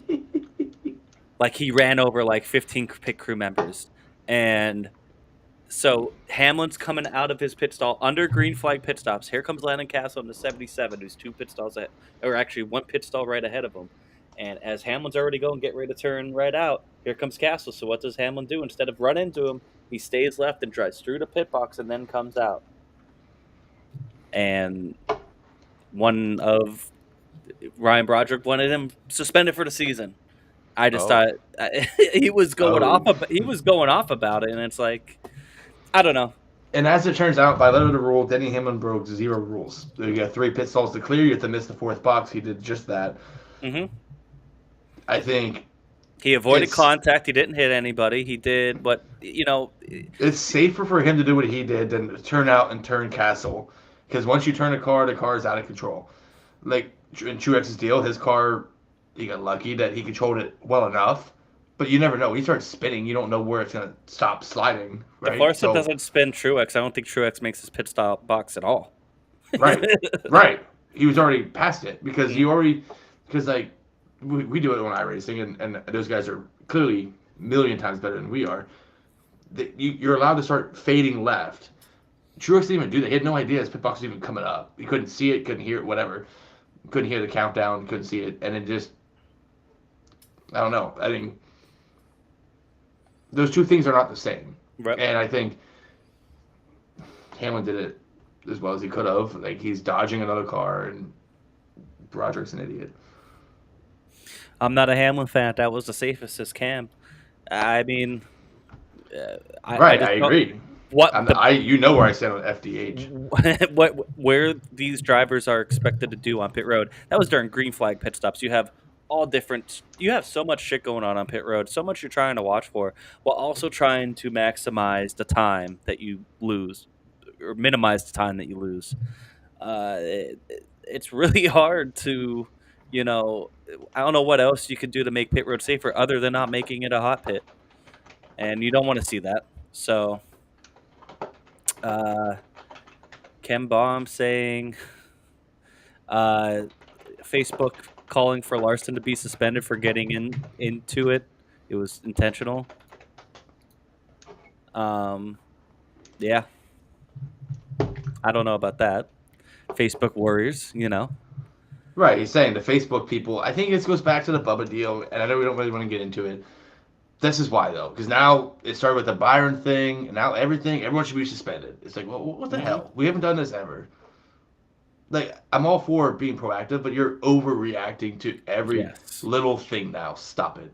Yes. Stop it. I think it's taking away from. If you vocal minority idiots make us lose live action pit stops, I swear to God. I think it takes away from. I also think it's been taking away from great racing action on the track.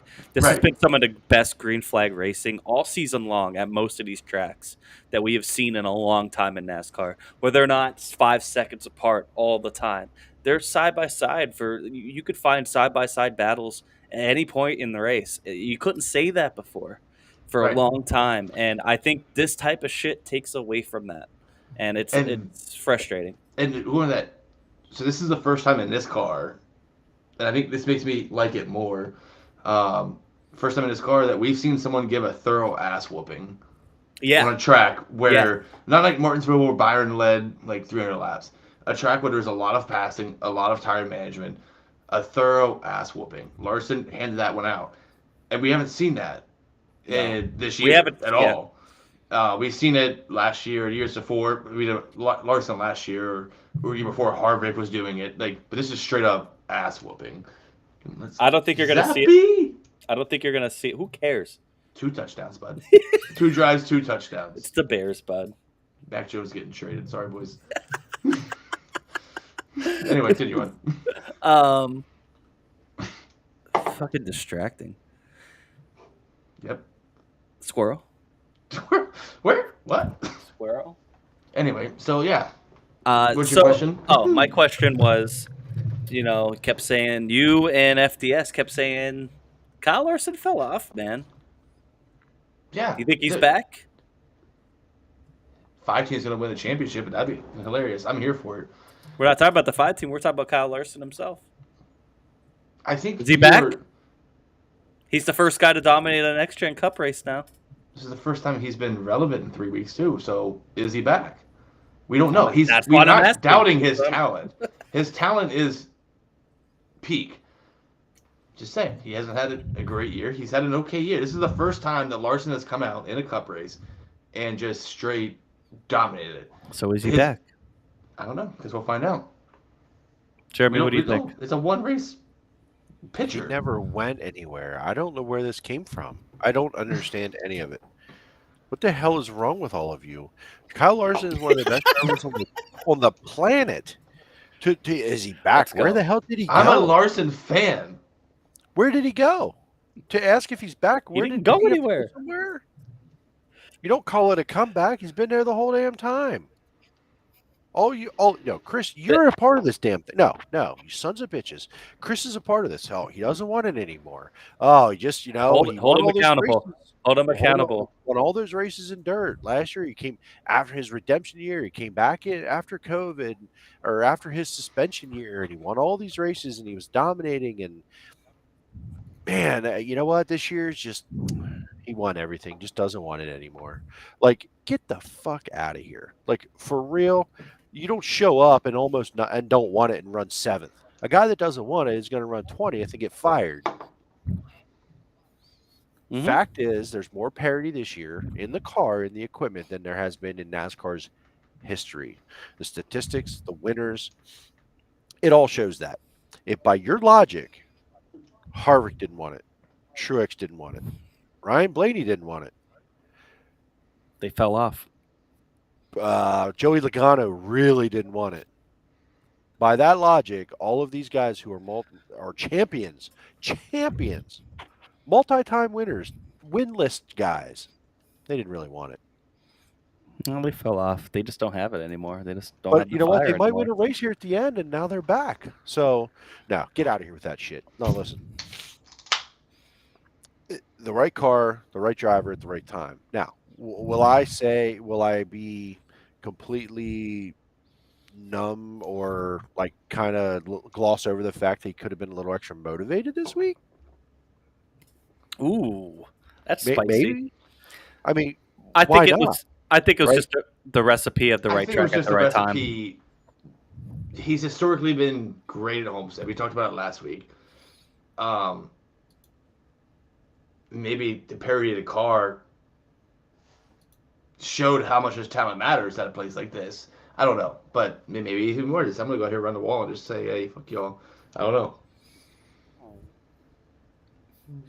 We need more consistency from him, not try wreck teammates. In all seriousness, he's fine. Yeah, I agree. Right. I mean, I think that goes back to like you saw he won Auto Club by having a good car, but he didn't dominate it, and he kind of put Chase in the wall. We go missing, and he's not having a bad year. Not by any means. He won Not saying another that. race. This is his third win of the season. Right. He won Watkins Glen by Right. doing whatever he does. But he was one of the best cars that day too. I'm not even shitting on him. I'm literally. You did though before. You did though before. It was different. That was like before the summertime. Oh, okay. No, it wasn't. That was in the middle of the summer. I think it was Right, that was after the August. Watkins. It was I think actually- it was I August. was gonna say I think it was after the Watkins Glen race. I Like he forgot. still fell off. I was on vacation. I was drunk. My opinions don't even matter. I think part of that too. I'm just here to wear Jordan Gibbler stuff and give wild shit out and free Well, promos. it wasn't only you that was saying it. Yeah, but I was involved, so I own it. And I think part of that is because of his dirt. You know, he's not winning as much as he was on dirt, but he's also not running as much. Now He seems to be pretty focused on the cup stuff. I'll And also use his that. son racing. I'll counter this. Were you not a little surprised that they didn't try to run the National Open, considering that No, NASCAR's on the East Coast? no, He's out of the championship hunt. no, I mean, is it in his contract? I don't know. no. I just don't. Why? I think Silva was out. It was Dirt Cup, right? Or trophy. It was a Yeah, you're Dirt right. Cup I forgot- or I Trophy keep Cup forgetting out about there. the Trophy I don't Cup, know. yeah. I don't know if he was wrenching for Tyler Courtney, but the 57, one of the 57s was running.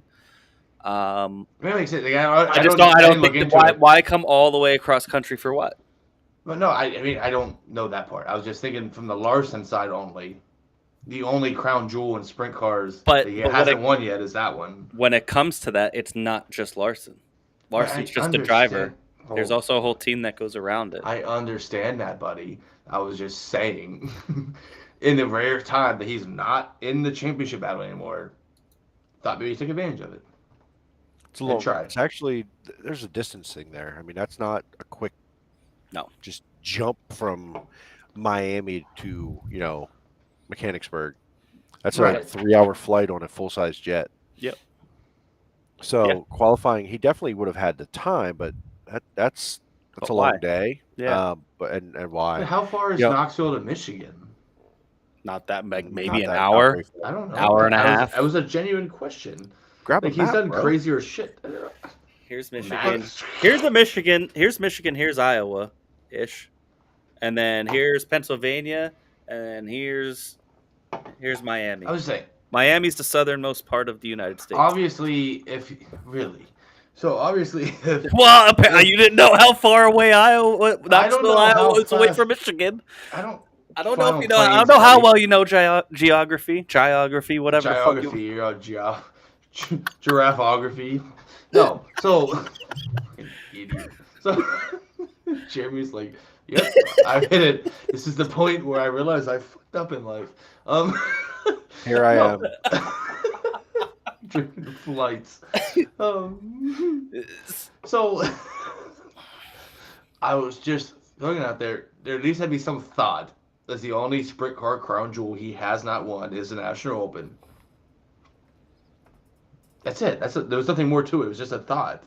He He fell just off. doesn't- He just look, doesn't he want it doesn't- anymore. he doesn't Why want does the he want national. it? He wasn't beating the Posse anyway. I don't think. I'm moving to Idaho. I'm going with Cam. Cam's nice to me. I'm going to go fishing and hunting with Cam. They don't even have internet in Idaho. That's, Cam, I don't need Cam- it. Cam's with been Cam. agreeing. Cam's been agreeing the entire time. Why would he? North and south. I don't care. I still like Cam. You guys are being dicks. Cam is great. Love Cam.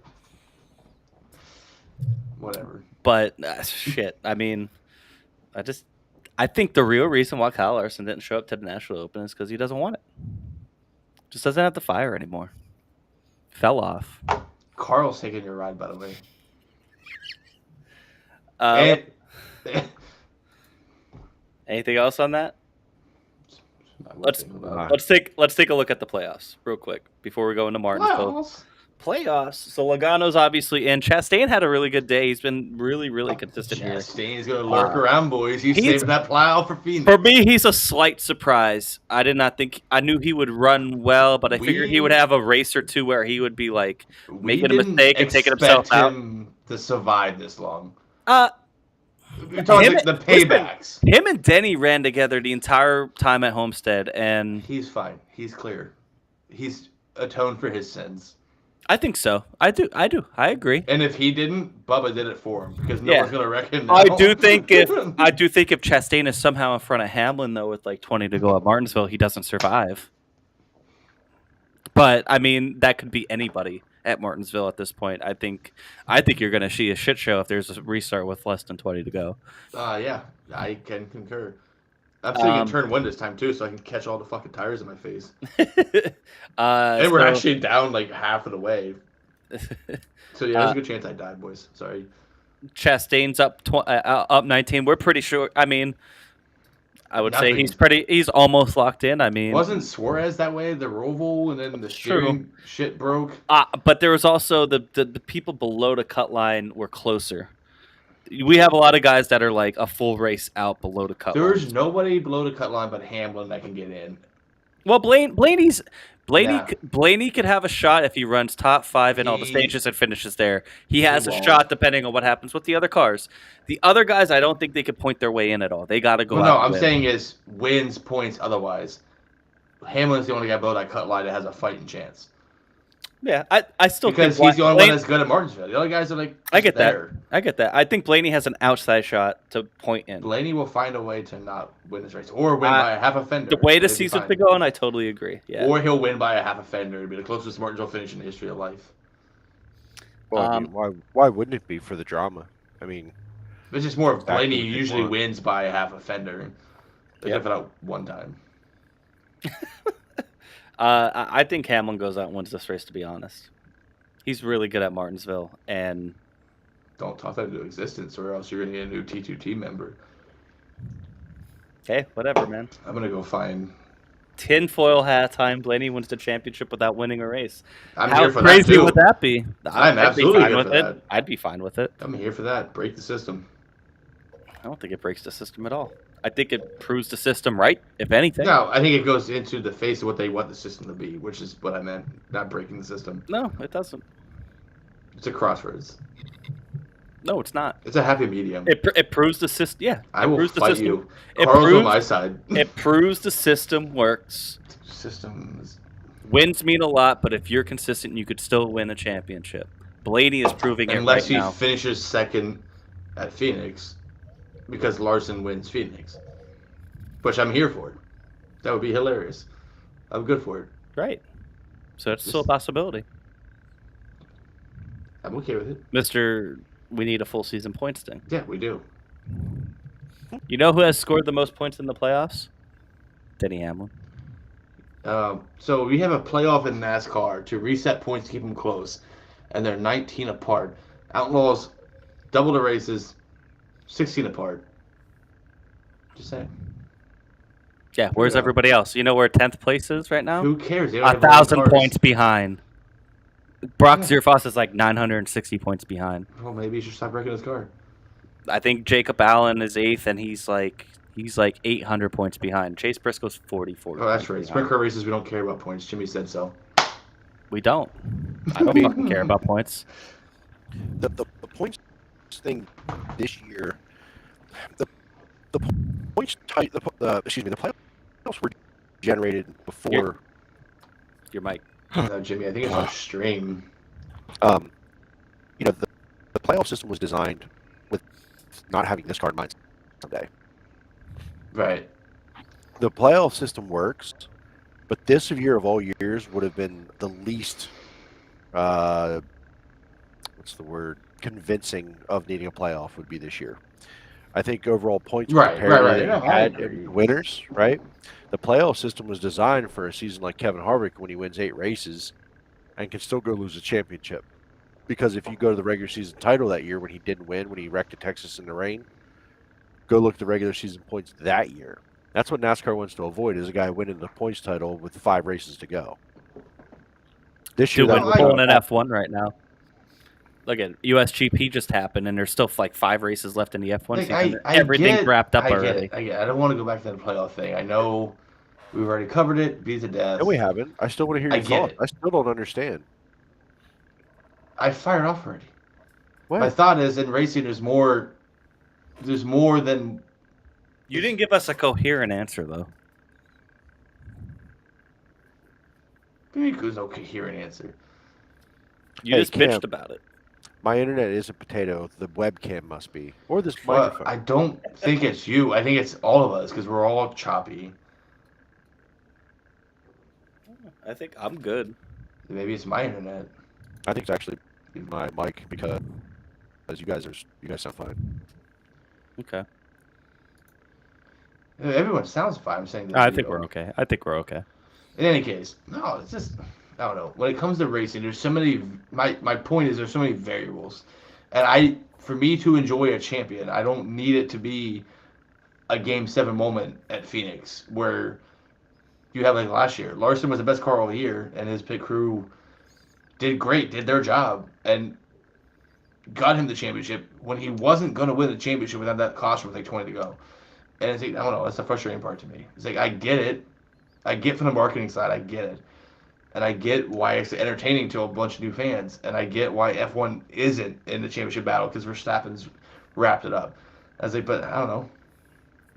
A good ass whooping's okay sometimes. If Kevin Harvick wins by 8 million points, then he did it. Like, good for him. He deserved that.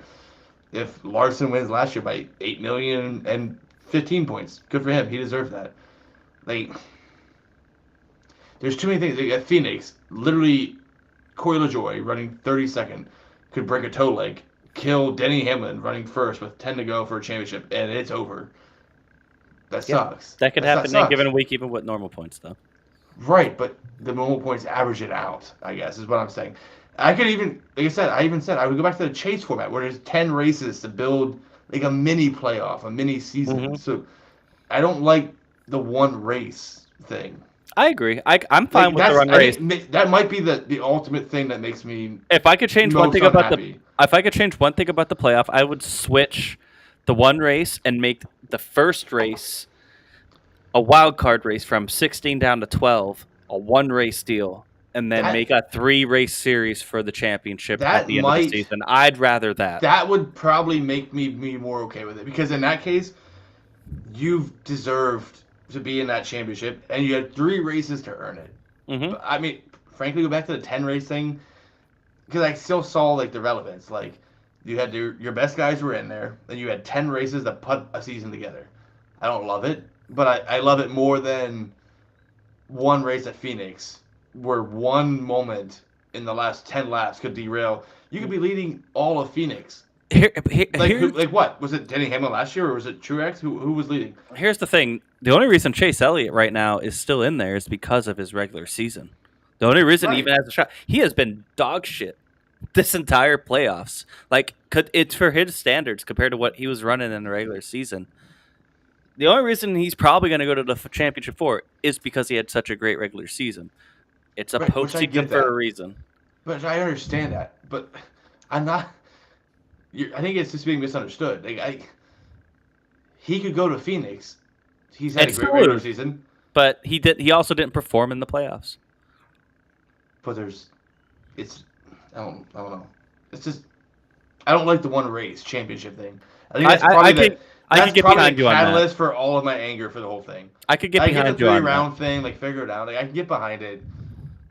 I prefer the chase format if we're gonna go on this route because I'd be fine with that too. The averages, like the laws of averages, are gonna usually turn up the cream of the crop, right? Usually. Not for Chase Elliott in this scenario, but still better than one race where you have a flat tire because some Cody Ware dropped a tailpipe and you But ran him has over. that happened? I can't it- think of a time where that really has happened, other than like a place like Talladega. Noah Gragson lost the Xfinity Championship because David Starr was in front of him. War race, same thing, It's whatever. Xfinity. They're all fucking goons. Even say, just because it hasn't happened yet, Doesn't mean doesn't it mean you can't. shouldn't think about it. Right. So when it does, what's going to you talked about what's overshadowing You sound like Ryan Just- Broderick. what's overshadowing Justin Peck from BAFS is Denny doing his thing. If someone hits the bridge and dies at Williams Grove Saturday night, what overshadows Lance Deweese? If you have some incident where Denny Hamlin, with 5 to go, runs over a piece of tailpipe and Larson wins the championship, what's overshadowing what? That's going to be the conversation, and that shouldn't be it. I mean, it should be about the race. And a 3-race championship would make me a million times. I'd shut up. I'd be done with it. Let it be. I can agree. If we did Jimmy's plan of inverting it, wild card Mm-hmm. at first race. I think 16 let cars those 16 is guys too much. figure it out. I think 16 cars is too much. You don't deserve 3 chances to go to the Right. next round. 16 cars, first round. You have your playoff points. The And then you guys that have your earned them buys. are locked in, basically. Your top 4, your top 6 are locked in. You basically right. You know what I mean? You have 10 guys I- fighting for 6 spot or something like that. I think. I could absolutely settle with that and be done bitching about it. It's the one race playoff. I think maybe that's what it is. Maybe it's just that one race at Phoenix that makes me unhappy. It's a 10-race battle. It really is. Well, I understand that, but come Phoenix time, it's 4 cars for one race. Would you like to have the Super Bowl be a best of 3? Well, yeah, if there was 'Cause 20 it's other one teams playing on the game. field at the same time. And you can have one game during your playoffs and have a bad game and you just go home. At least there's 10 races for these guys to figure it out. But no, I Actually, understand. World of I'm Outlaw talking Champ- about-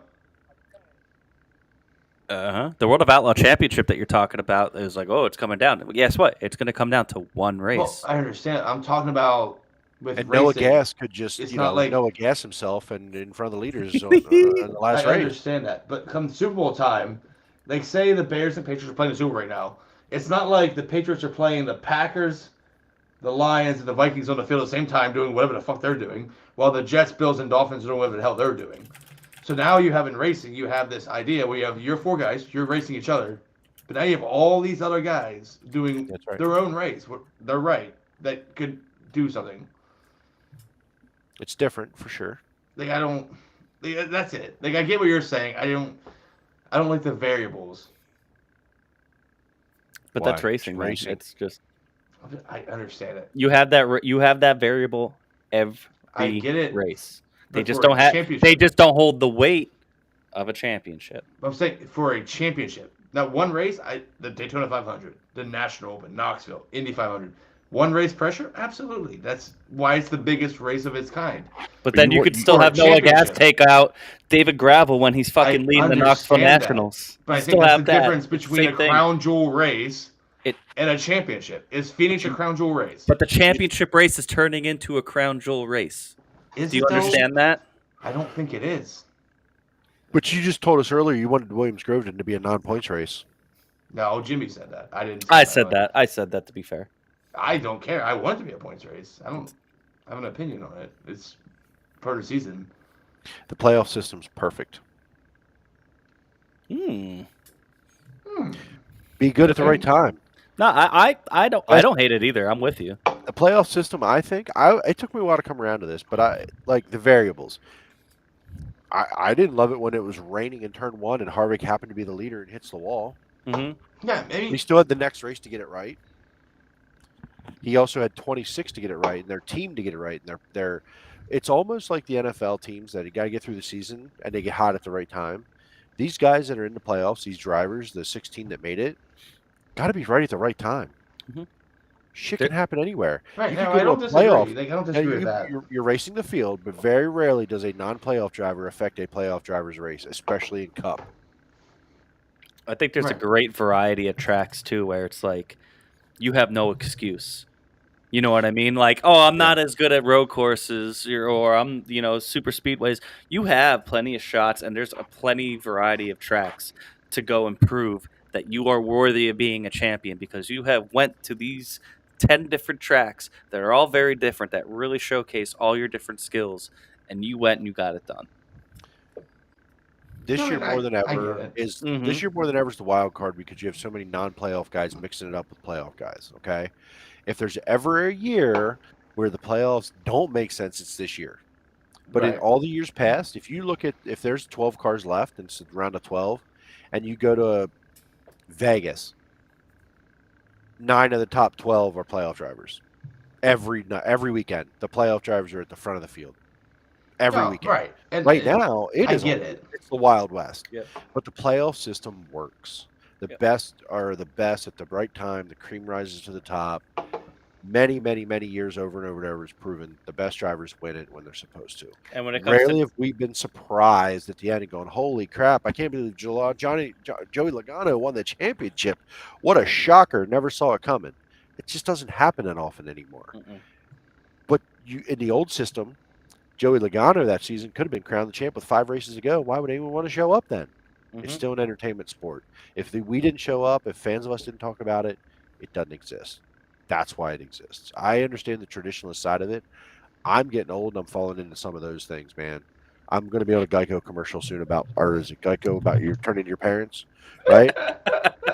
Bro, I'm getting there. But this system, I look at the bigger picture of it, man, and without it, there will be seasons where if you weren't a fan of that driver, you're not watching. I'm not watching F1 right now because who gives a shit? Are they still going?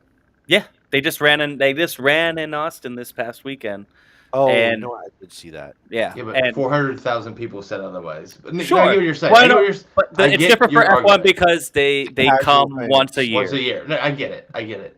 And it's not about points for them. Yes, I mean it's a big deal. They're always fighting for a championship, but the fact that it's a different country every, except for the United States, who somehow is going to get 3 races now next year. Yeah, it's still a big deal because it's very like, oh, this is the one race you're going there to see these best cars in the world. Totally different from what NASCAR is. You're very regional. Your country. Right. Your national sport. I get it. At the end of the day, like I said from the beginning, playoffs aren't going away. Is what it is. I'd warm up to it. It's fine. We're changing your mind little by little each week. You're not. But I think we are. I do think though. I'm fine with the playoffs the way they are now. I would like to see that one change where they make like a wild. If you did flip it, I would never. I could see that be if we have as much parity that as could we be have the now common moving ground. forward, which is the goal with this next gen car is to keep that parity up. Then I think best of 3. But maybe that's kind of like a World Series for NASCAR. I'd be fine with that, but either way, I love the playoffs. I think it's great. It adds intensity. Right. If we flipped it, you would never hear me mention it again, and we could move on permanently. Do we want to move into iRacing? Yes. Of course we do. Oh, daddy. So, iRacing stuff here. iRacing Rewind. 7 days ago, boys. 6 days ago. Yeah, same thing. Math. It's kind of how you calculate turn 1, eh, bud?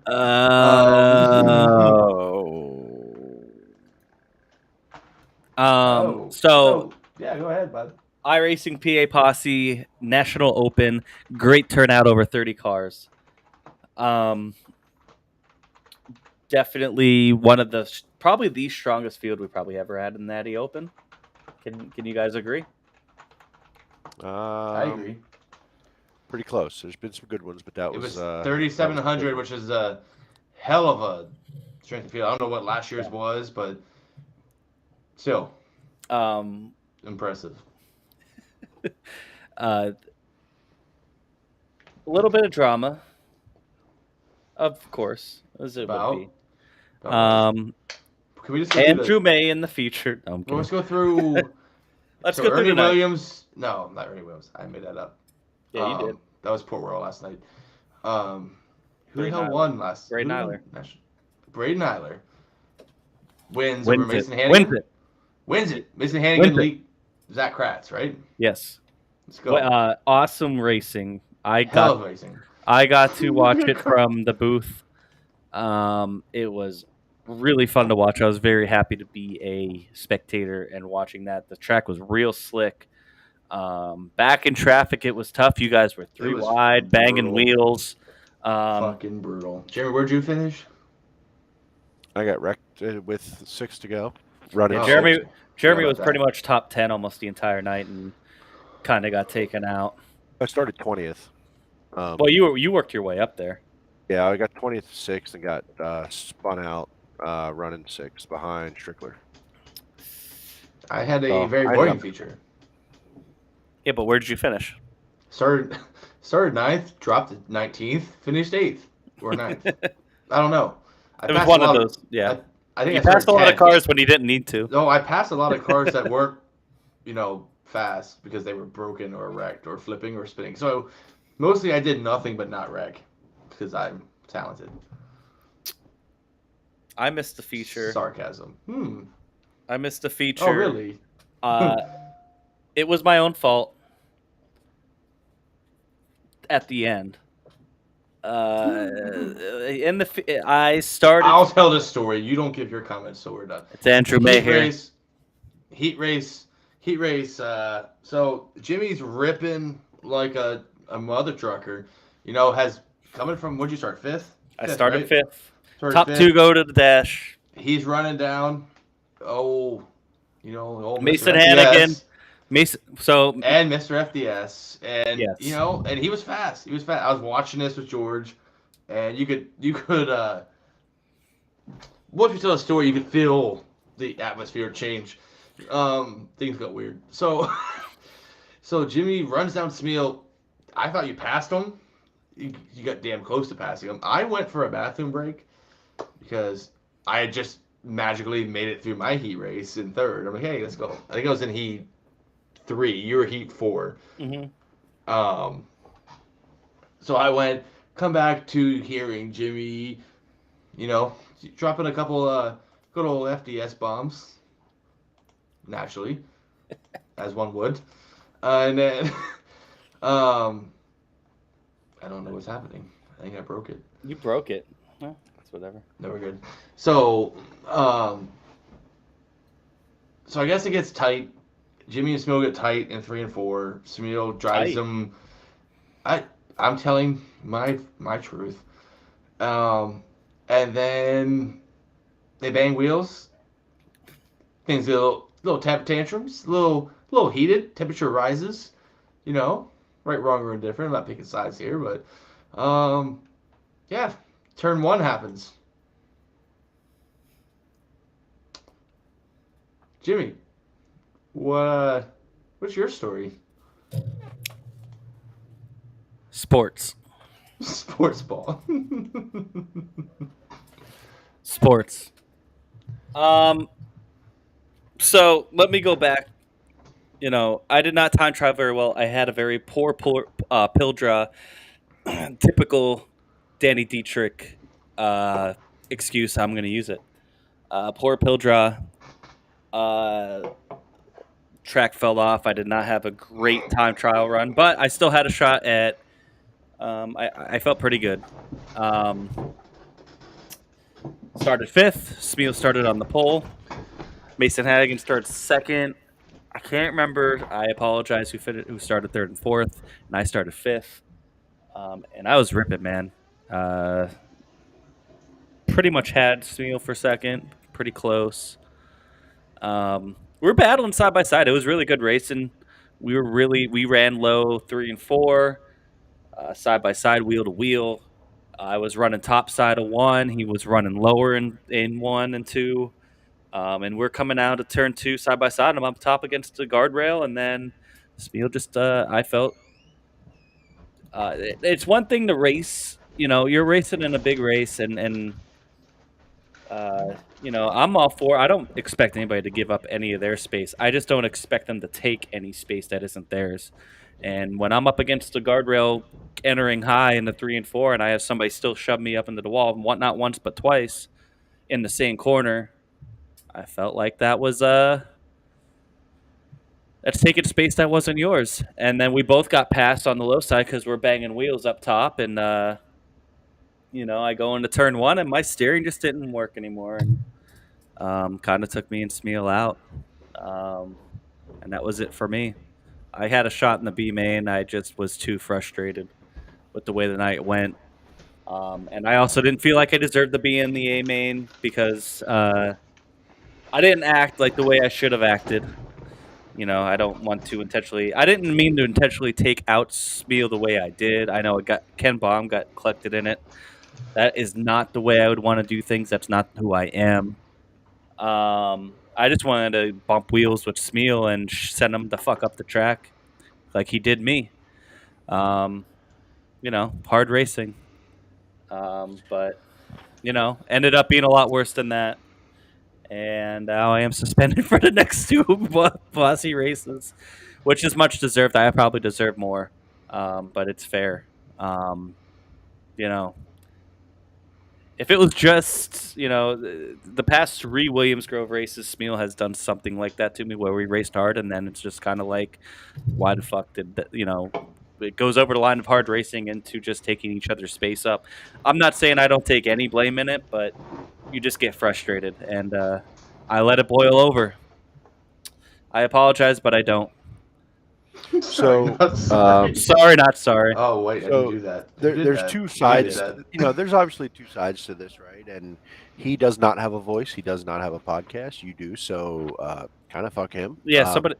He could have a podcast and just do his side of the story, right? So, but I also do believe there's some context there, and there have been issues. There have been. We talked to David. FDS. We've had conversations and racecraft, and at the end of the day, we're competitors, but we're still going to talk afterward. Yep. So the repercussions of your actions, kind of deal. So, I don't believe the punishment he got fit the crime he did, and that's also why you're suspended, right? So. Mm-hmm. But that's in anger, and that's a response to this repeated kind of like whatever without repercussions on his end. And you may not have wanted that to look like it did, but it looked really bad. It was a Kyle Larson without brakes at the Roval or Daytona. Where was it?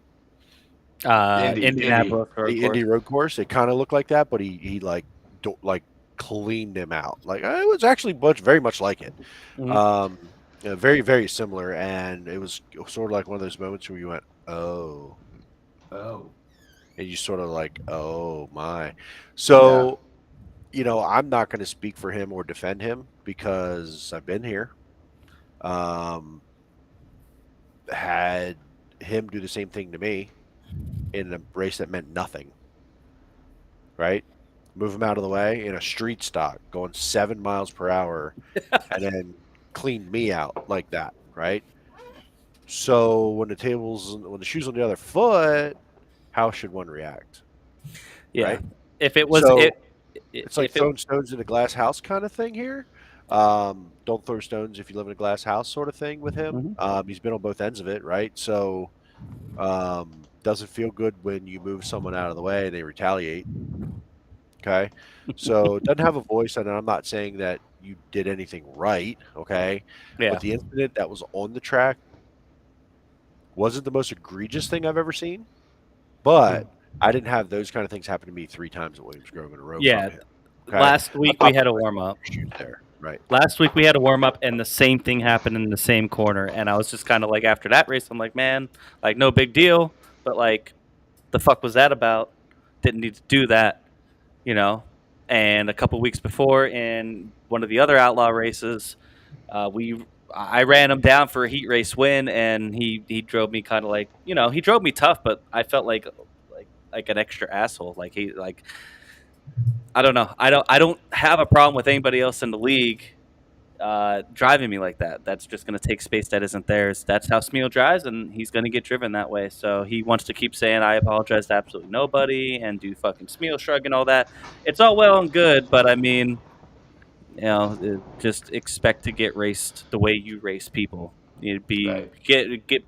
Be prepared to be chastained.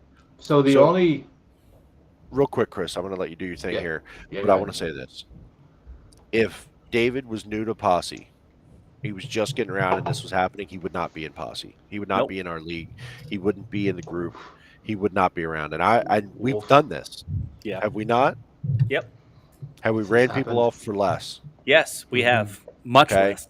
So I think everybody needs to just have a little bit of a wake up call and He realize he they also can tried to do the same thing to somebody else. I'm not going to name names. He tried to do the same exact thing and bitch somebody out of the league for doing much less. much less. Now, it can still happen. I think everybody needs to have a wake up call around there and know that it could be me. Listen, I could go ballistic and it could be me out of there. None of us are untouchable. You don't. No one is forced to be there, nor is anybody required to stay there.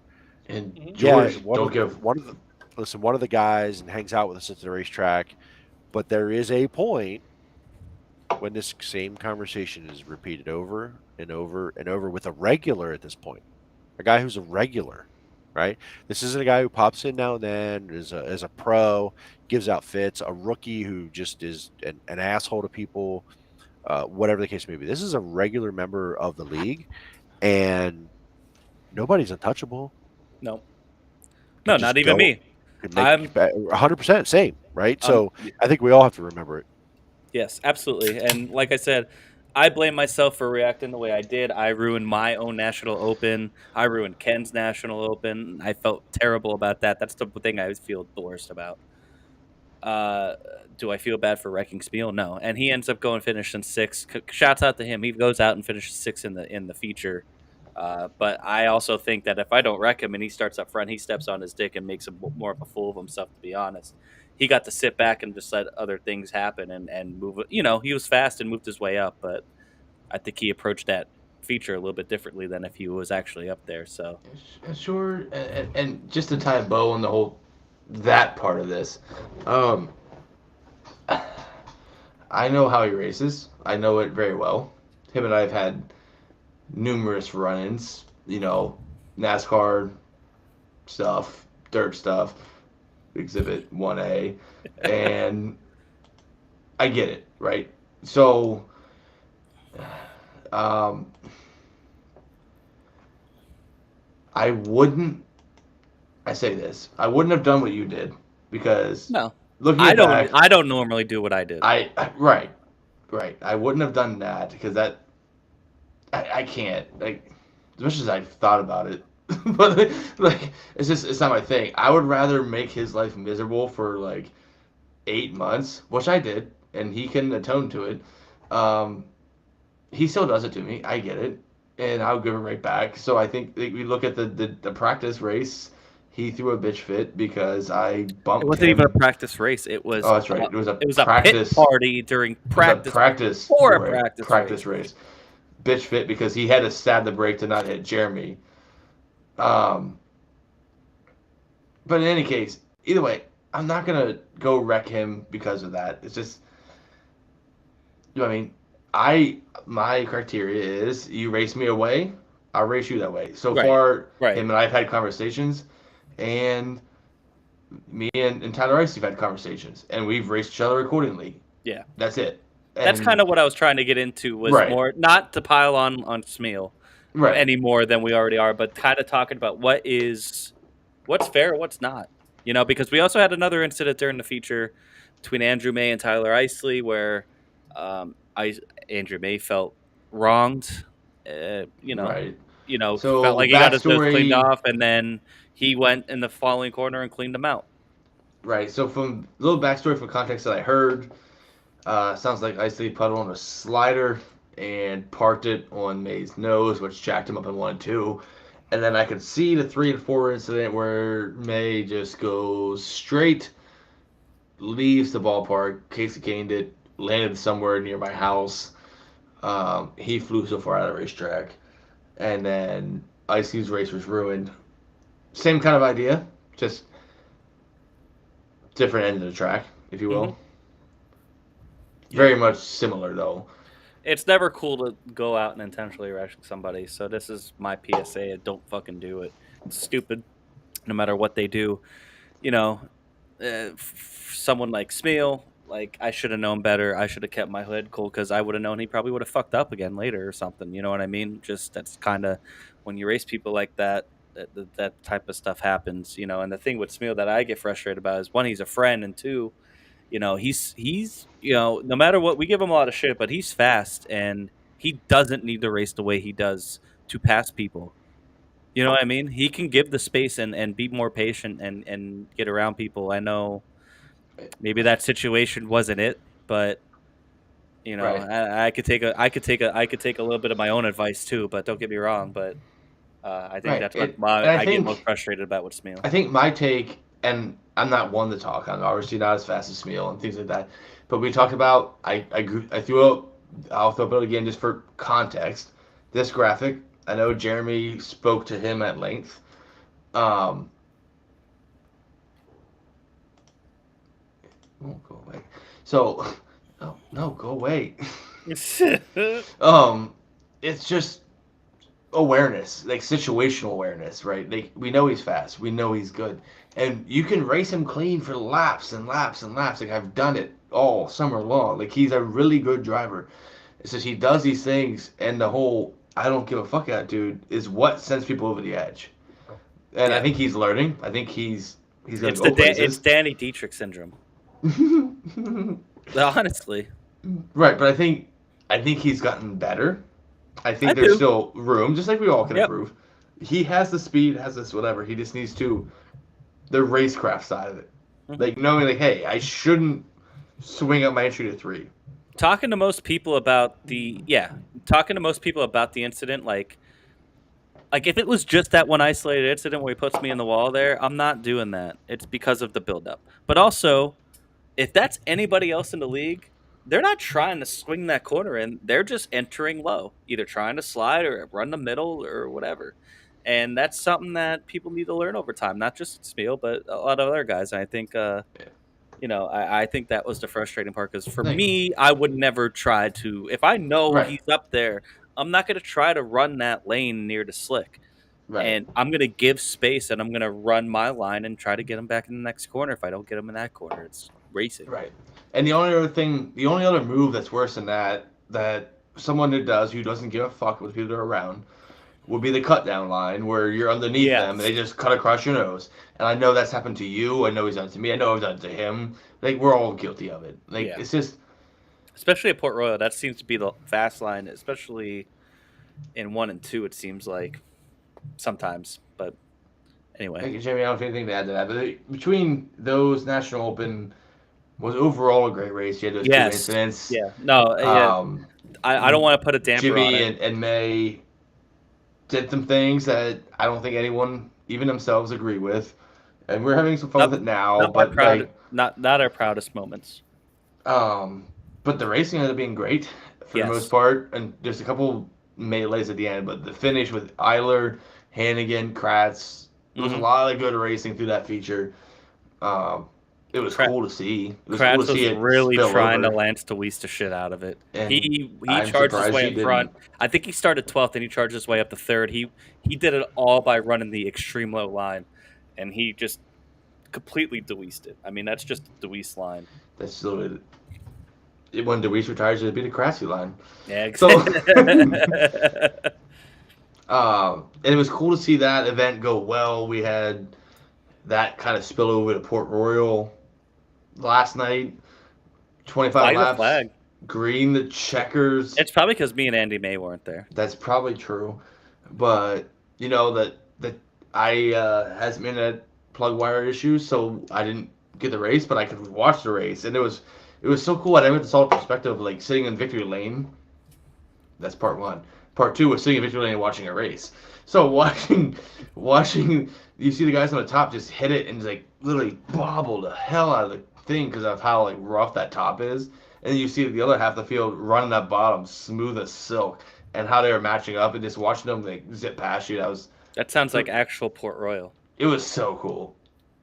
Jimmy, It was just a lot of fun. don't even race next week. Oh, Oh, I can't. So oh. I also won't be around anyway, but But if you were, I do recommend you parking your car in victory lane at lap 1 of the feature and just watching, I was supposed to be push truck last night. and just make sure that you get out of victory lane before the winner gets there. Because I forgot last night. I'm sitting there. I was like, "Who's this car behind me?" Oh yeah, that's the winner. I gotta leave now. Jeremy, I don't know if you want to touch on any of that. Yeah, I was garbage, but I tried to run the bottom and I had a good time doing it, and that's about it. Let's wrap it up with. Let's wrap it up with full throttle. We gotta touch on this a little bit.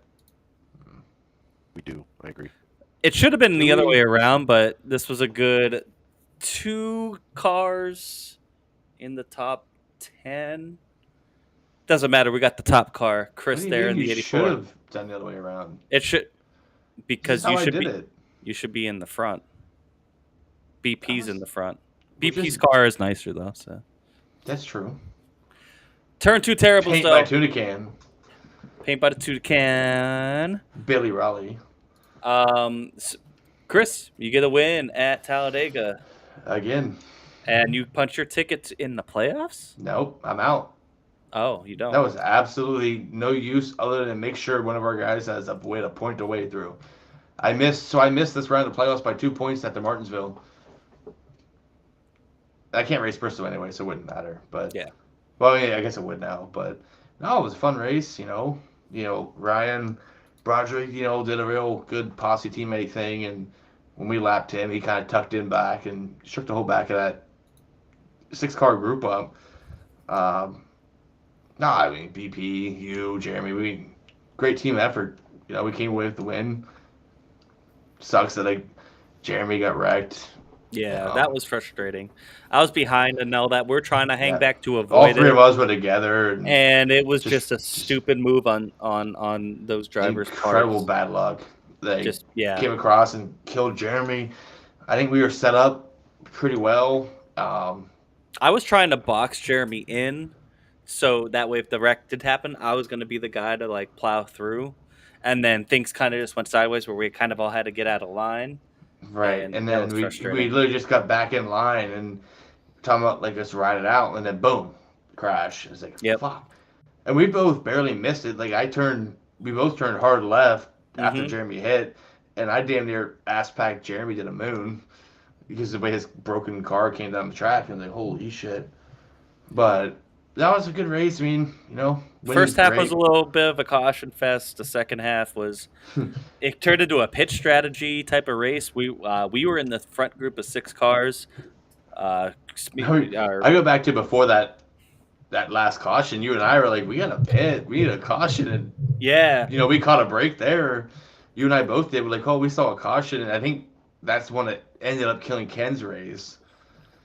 I was running 5th with 2 to go, and then I stepped on my own dick. I just can't find a way to finish these asphalt races. I can't find a way to finish any fucking race, apparently. But I was trying to bump draft. We were trying to tandem draft with BP, racing for 5th and 6th, and then he was battled with another lap car running for about 10th. And I just got loose into trial. I was getting really loose into trial over on the long runs. That was the one time that I ever had a handling issue at Talladega, was in a longer race like that, which was pretty crazy. It's kind of funny too. I kind of cut down to try to get and start pushing BP. We were on the lower line, and I kind of drifted up and came down. And as soon as I cut down, I just lost the rear end and hit the wall. Ended up still finishing 12th, but I should have had a 5th place finish it, and should have been. Yeah. I would have been able to join you. Right. That's what shit is like. I'm going around with a pace up. I know Jeremy's junked, Ken's junked, I had a Smeal's meatball. junked. I'm like, who the fuck's around that can come do burnouts? Because I didn't do this myself. We're a good team. We're Mhm. You kind of everything's great. So I found BP. So BP and we burnt the mother trucker down for probably 10 BP's minutes. still in the playoffs, isn't he? BP is currently 4th on the playoff grid. Yeah. So I'm hoping Bristol this week. I hope preferably him and Jay-Z both get in. I think BP's going to have to point his way in a little bit if Jay-Z's going to go get that win. But that'd be great. I mean, I'm here Jay-Z's for gonna it. go get that win. that's the goal. We're going to give it hell. sure. But it's going to be a challenge. Bristol is sort of unpredictable. You just don't know what's going to happen. Super shitty the way that went down, to be honest. Like I felt like we were in a place where we were. There really shouldn't have been any problems where we were. We were in a spot where it felt pretty safe. Yeah, we literally just talked about how safe we were, and then all hell broke loose right in front of us. Well, way in front of us, and then finished off. Not really. It wasn't that far in front of us. It was the next group of cars right at the. But it was far enough in front of us that we shouldn't have been getting caught in it. It was just the way it worked out with the one car sliding so long and then overcorrecting at the precise worst time. Like I feel like like you said, we're pretty safe. Like they were. I don't know. That sucked. Yeah, it was tough, but that's Talladega for you, man. I mean, we didn't have any. We had like a couple minor ones. We didn't really have like a big one. The big one, the closest was early. That got Smeal and BP and Bison those, but there's only like 6 cars, and it was the first time where I hear Jimmy come across the radio. Hey, is your car getting loose? I'm like, oh, I'm fucking sending it through the tribal, boy. I'm just fucking ripping it. Yeah, that was the only spot I had a problem with. Was well, initially it was no, not at all. Because the tribal that lap. Holy shit! and then a few times on corner entry, when I was stacked up, it would be loose as hell. But once I got out front, there were like 3 to go. Like, dude, I was just ripping. Like, just went and. They couldn't get even to my bumper. It was awesome. I was like, this is like the most comfortable I've ever been leading at any restricted plate race on iRacing. I feel like Dale Jr. right now. Cheers to you. Jay-Z, good luck. We got to get you into the championship 4. Yeah, and congratulations to Chris on the win. Thanks, boys. You have a good team. Yeah. T2T is the points leader. I am. T2T. Yeah. T2T is about to win that points championship, the team championship, I think. It's up to you, boys, Ken and BP. I'll be busy this week. I'm not worried. Let's go drink it or dump it. Round it out.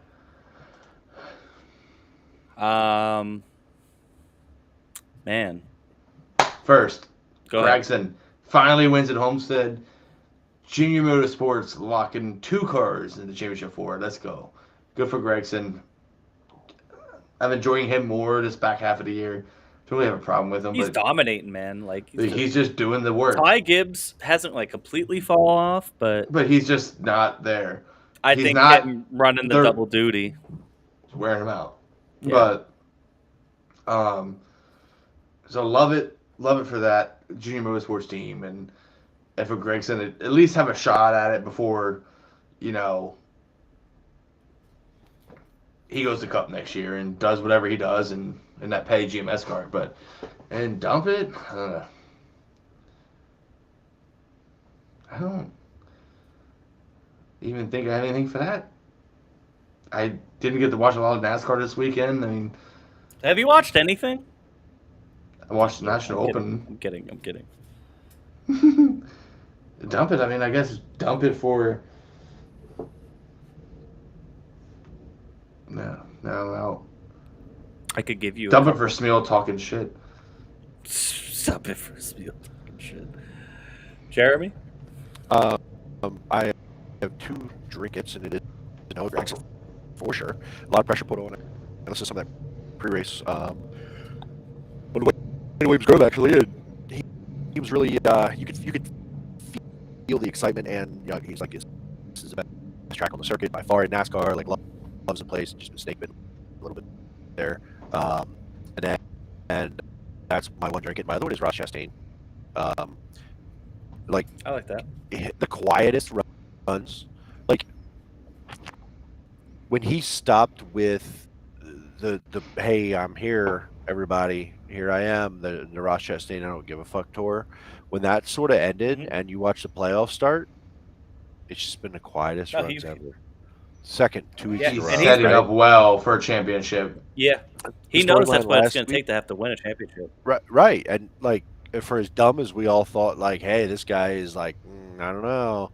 Now, you're in a position where last week, run second. What's the storyline? It ain't him. This week, run second. What's the storyline? It ain't him, but he's second Right. place. In fact, he's getting prop for how he raced. Well, Yeah. but it's been quiet. I think it's He's been gonna fuck us overshadowed. up. So I'll drink it out to that. Noah Gregston and Ross Chastain. Dump it. Jesus. I can't believe that I'm gonna say this. Uh-oh. You all right there? Must be the Patriots being the Patriots No. are so good at football. Patriots are so good at They're football. Apparently. being fucking glizzy raped by the fucking Bears, but it's fine. Continue on. I'm dumping it out to the Patriots right now. Kyle Busch. Ooh. So Paging Ken Bong. I'm reading things about like not being invited to things and just sort of being shut out by the team. The crew chief's now suspended, and I don't. I think it's a lot of reasons for this. And it might not be the ones you're thinking, because I think he's deserved every bit of it. He's earned all of this. If the team has shut him out and they're treating him like shit, he's fucking earned it, and mostly because he's a piece of shit. So all the years, there was a montage on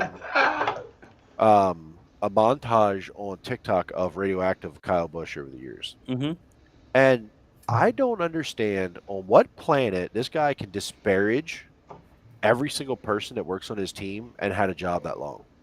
That Joe Gibbs. Like, if you're the quarterback of a football team and you said some of these things about your teammates, there isn't a team in the NFL that would keep you. Public. These are public over the radio waves. Go back and listen to that one time and tell me you're not like, oh, well, Kyle Busch is the greatest driver ever. His team is shit. Like, what planet does this guy get away with talking to people that way and talking about it? They can all hear it. When he was winning, he got away with it. As soon as you stop winning, like he has in the past 2 years, you don't get away with it anymore. So winning makes you a little less of a piece of shit, even though you say it? Because when you're winning, no one pays attention to it. I agree with you. I'm saying when you're winning, it's like, oh, he's just very passionate that he wants more out of his team to be the absolute best. Because he doesn't just do it over radioactive, and if he does it over the radio during the race, he's also a dick to them in the media most of the time. Do you think he's any different off camera? No, he's probably like that back at the shop too. You know what I mean? And he's trying to motivate his team and do better. To do better, but there's a line, and he always crosses it. And he does. I agree. I think he does get a lot of what he's getting right now, and this is the consequence. Many times his team this year is like, hey, Kyle, you done spinning the fuck car at top fives yet or no? No, but they're not going to say that out loud to him. They should. They're not going to. They don't because they get Kyle Busch he's the superstar. So here's the problem with that. But that's the mutterings going on the underneath. Think about that leads to these things. But think about a driver's perspective in other sports. This is a different sport. I get that. But Kyle Busch, of anybody in that field, could have so much of a leadership stance in that team because of his performance and his ability. He should be looking up to his big brother. But you should go listen to his radioactive from back in the day. Sure, back in the day. I'm talking about now. But he's made a change. Yeah. But when is Kyle going to grow up and realize he can have a lot of influence on the people on his team? He can have a lot of influence, and all he has to do is just get over it. You're not going to win every race you're in. Bud, grow up. You're going to win all the races you're supposed to win because you're a great driver. Nobody's perfect. You're not going to win. You're going to make a mistake someday, and has, right? But the things that I heard on there, and some of those are very current, buddy, dump it. Yeah. Good for Joe Gibbs Racing. I don't disagree with you. This is why I don't think, not to get off topic here, but this is why I don't think the thing with RCR is such a lock next year to bring him to the next level, because I think it takes a very strong team to deal with that. Unless Kyle makes a huge personality change like Kurt did to be more of a leader and be more of like a supporting guy instead of just I demand more out of my team all the time, RCR isn't the team that's going to be able to handle that. They're a team that's trying to come up, and they probably need a little more attaboys than they will be, you're a piece of shit, let's go. JGR's at the top. They're the type of team where you can say, hey, we expect more out of you. We're the top team. You know, there's a difference there, and I don't know how that personality is going to work there. That's just my personality, you know. And people want to compare him to Dale Earnhardt and all this stuff, and it's just, bro, we're fucking 25 years away from that. This is a whole different type of group of people. So I love that dump it. I really do. That's I like Kyle Busch. I do think he goes overboard sometimes. I do like his style sometimes, but I do think he goes overboard, and I think it's detrimental to his career. If the Kurt Busch was down the same, his older brother was down the same path, Absolutely. I mean, Kurt Busch has a and hell of more championships he made if the he doesn't change. do what he does. He made the change. I'm sure there's things he wants to say, and he just still says it on radio. But he also goes and supports his team. But You don't hear Kyle support his team enough. Kurt's change saved his career and has made him set up for the future. Because you talk about Kurt Busch from like 09 before, like ain't nobody hiring that dude for anything. Driving a car, TV, absolutely not. Beyond that, no, I mean, people change. Yeah. Kurt's figured it out. Kurt's probably one of the most respected guys in the garage. Yeah. Like, he's the Dale Earnhardt of this generation at this point. Like, now Jimmy's gone and all those guys. Kyle's need to make that transition if he's going to make that work at RCR. I don't think RCR has the base as much. I know they're a 10-year long-term team, but they haven't been a top team in a long, long time where they've been winning this many races and been up there. And you have guys like Tyler Reddick and Austin Dillon, and you're going to bring in a totally different personality. I don't think he could go full bore Kyle Busch and make that work. He's got to tone it down. And if he does, then they could be successful. If he doesn't, I don't think. I just think it's gonna get out of control. Oh, who knows? We'll see. All right, my drink it to dump it. I'm gonna drink it to Kyle Larson. Absolute fucking dominance. What more is there to say? Good for him. He never fell off. Oh, I like that. Not just Cam says. Not just that, RCR's always been more family, and JGR is more code-like business. JGR still has a family quality to it, and Kyle Busch is kind of the 18. Kyle Busch has also alluded to that because it was like, oh, it was family. You did have Joe Gibbs backing you up years ago when you were an asshole. You know what I mean? You know, but you could only take so much. You can only replace business family with real family, buddy. But yeah, continue on. I have a couple dumpets. Holy fuck! Just real quick, Ryan Blaney. I feel like I've been dumping it for Ryan Blaney every fucking week on this show, just like I have been Brock. Well, I mean, just he had a great run going. He was probably setting himself up for, being solid, above that cut line. Points. And nope. The next one was Truex. Truex had his best run in 3 months, man. If not longer. He really looked like a threat to win, and he was probably first or second, yes. From what I saw and read. He was just about as fast as Larson on a long run. Not quite as fast, but if he got out in clean air, he was the car to beat. Larson would have made it a show for sure, but I still think Truex could have been right there. So dump it for him. And I did have another. Oh, John Hunter Nemechek. Fastest in practice, top 10, was very fast, was running up in the top 5. 25 laps in, spins it on his own. I understand he hasn't run this next-gen car, but there is also a reason why he's not in the Cup Series anymore. And I'm just going to leave it at that. Don't hate the guy. Think he's a nice kid. But, I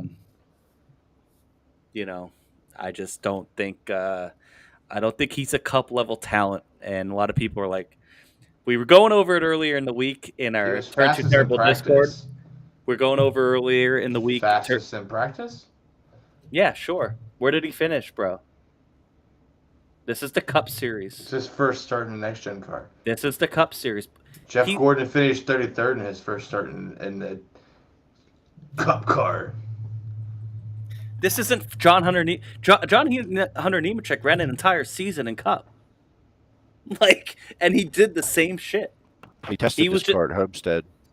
Yeah, I mean he has the speed. He doesn't. He just can't put it together.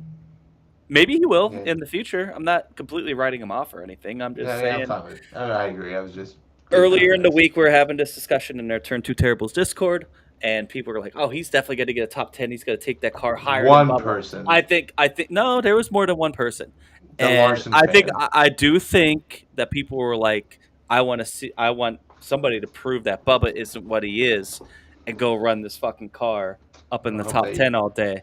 I think that's part of it. Because and then he was fastest in practice, and then he did really well. And hey, shouts out fucking to him. yeah, good for him. Good for him. But it's all about how you finish the race. Bubba's better. And Get wrecked. cheers to that. And I think that's it. I don't think That's I it. have anything else. We're Wrap out. it up. Dump it to the Patriots 'cause Tuesday. they suck. Yes. Oh yeah. So Next Tuesday real quick, night. we will not be on Monday with Halloween and some other shit going on. We'll have Josh Aaron back. We'll be back Tuesday, not Monday next week. And we also, the following Tuesday, we'll have our normal show Monday, but then we'll also have a Turn 2 Terrible special, our PA Posse Awards Banquet on November 8th at 8 And p.m. if anyone knows how our awards banquet goes, you're gonna It's want going to to be tune fun. in. It's going to be fun. Jeremy's probably gonna fucking murk somebody, and we have a bunch of awards handed out, boys. Yes, so, we have a lot of awards to hand out. It's going to be a fun time. boys, and probably the I'm rat looking- bag Nisa still lurking around out there. There's someone Yes. shooting a possum. Thank you guys all Possums. for watching us, whether you're on YouTube, Facebook, Twitch. We really appreciate you guys coming in, hanging out, throwing in comments into the in the chat, and it's fun. Hey, listen, Yeah. we do that award show. You know, people watching, you all chime into this. If you're watching an award show that night, you have your own nominations, your own awards. Like you can listen. I'll do a live one. You put up, hey, this award. We'll pick live winners for y'all, and Dude, I'll yeah, do do it live. speeches I for like every that. winner. I can promise you the award show will be fucking glorious. It's going to be fun. We have a great Yeah, we time. got some good things If you planned. need a reference, there's other award shows out there that you could look at and see how glorious these will be. Oh yeah, they would be on the channel, huh? Yes, They're out there somewhere they're back on there. the channel. Hey, don't forget This to Dirt Vision this week and check out Alex Robinson announced at the UMP Modifieds. That's a big deal, you know. I know It's a it's huge deal. I'm happy for him, dude. Thanks for him for joining us, and everybody have a safe.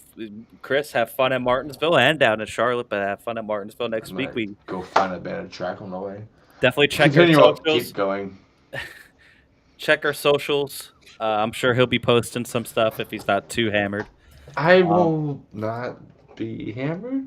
Not be posting because he'll be hammered. All right, cool. Yeah. Got it. I'm good at it. Jimmy sucks at posting shit. Yeah, I Catch don't. the socials, boys. We're gonna But I turn don't down front. the Queen City. We're burning it down starting tomorrow night.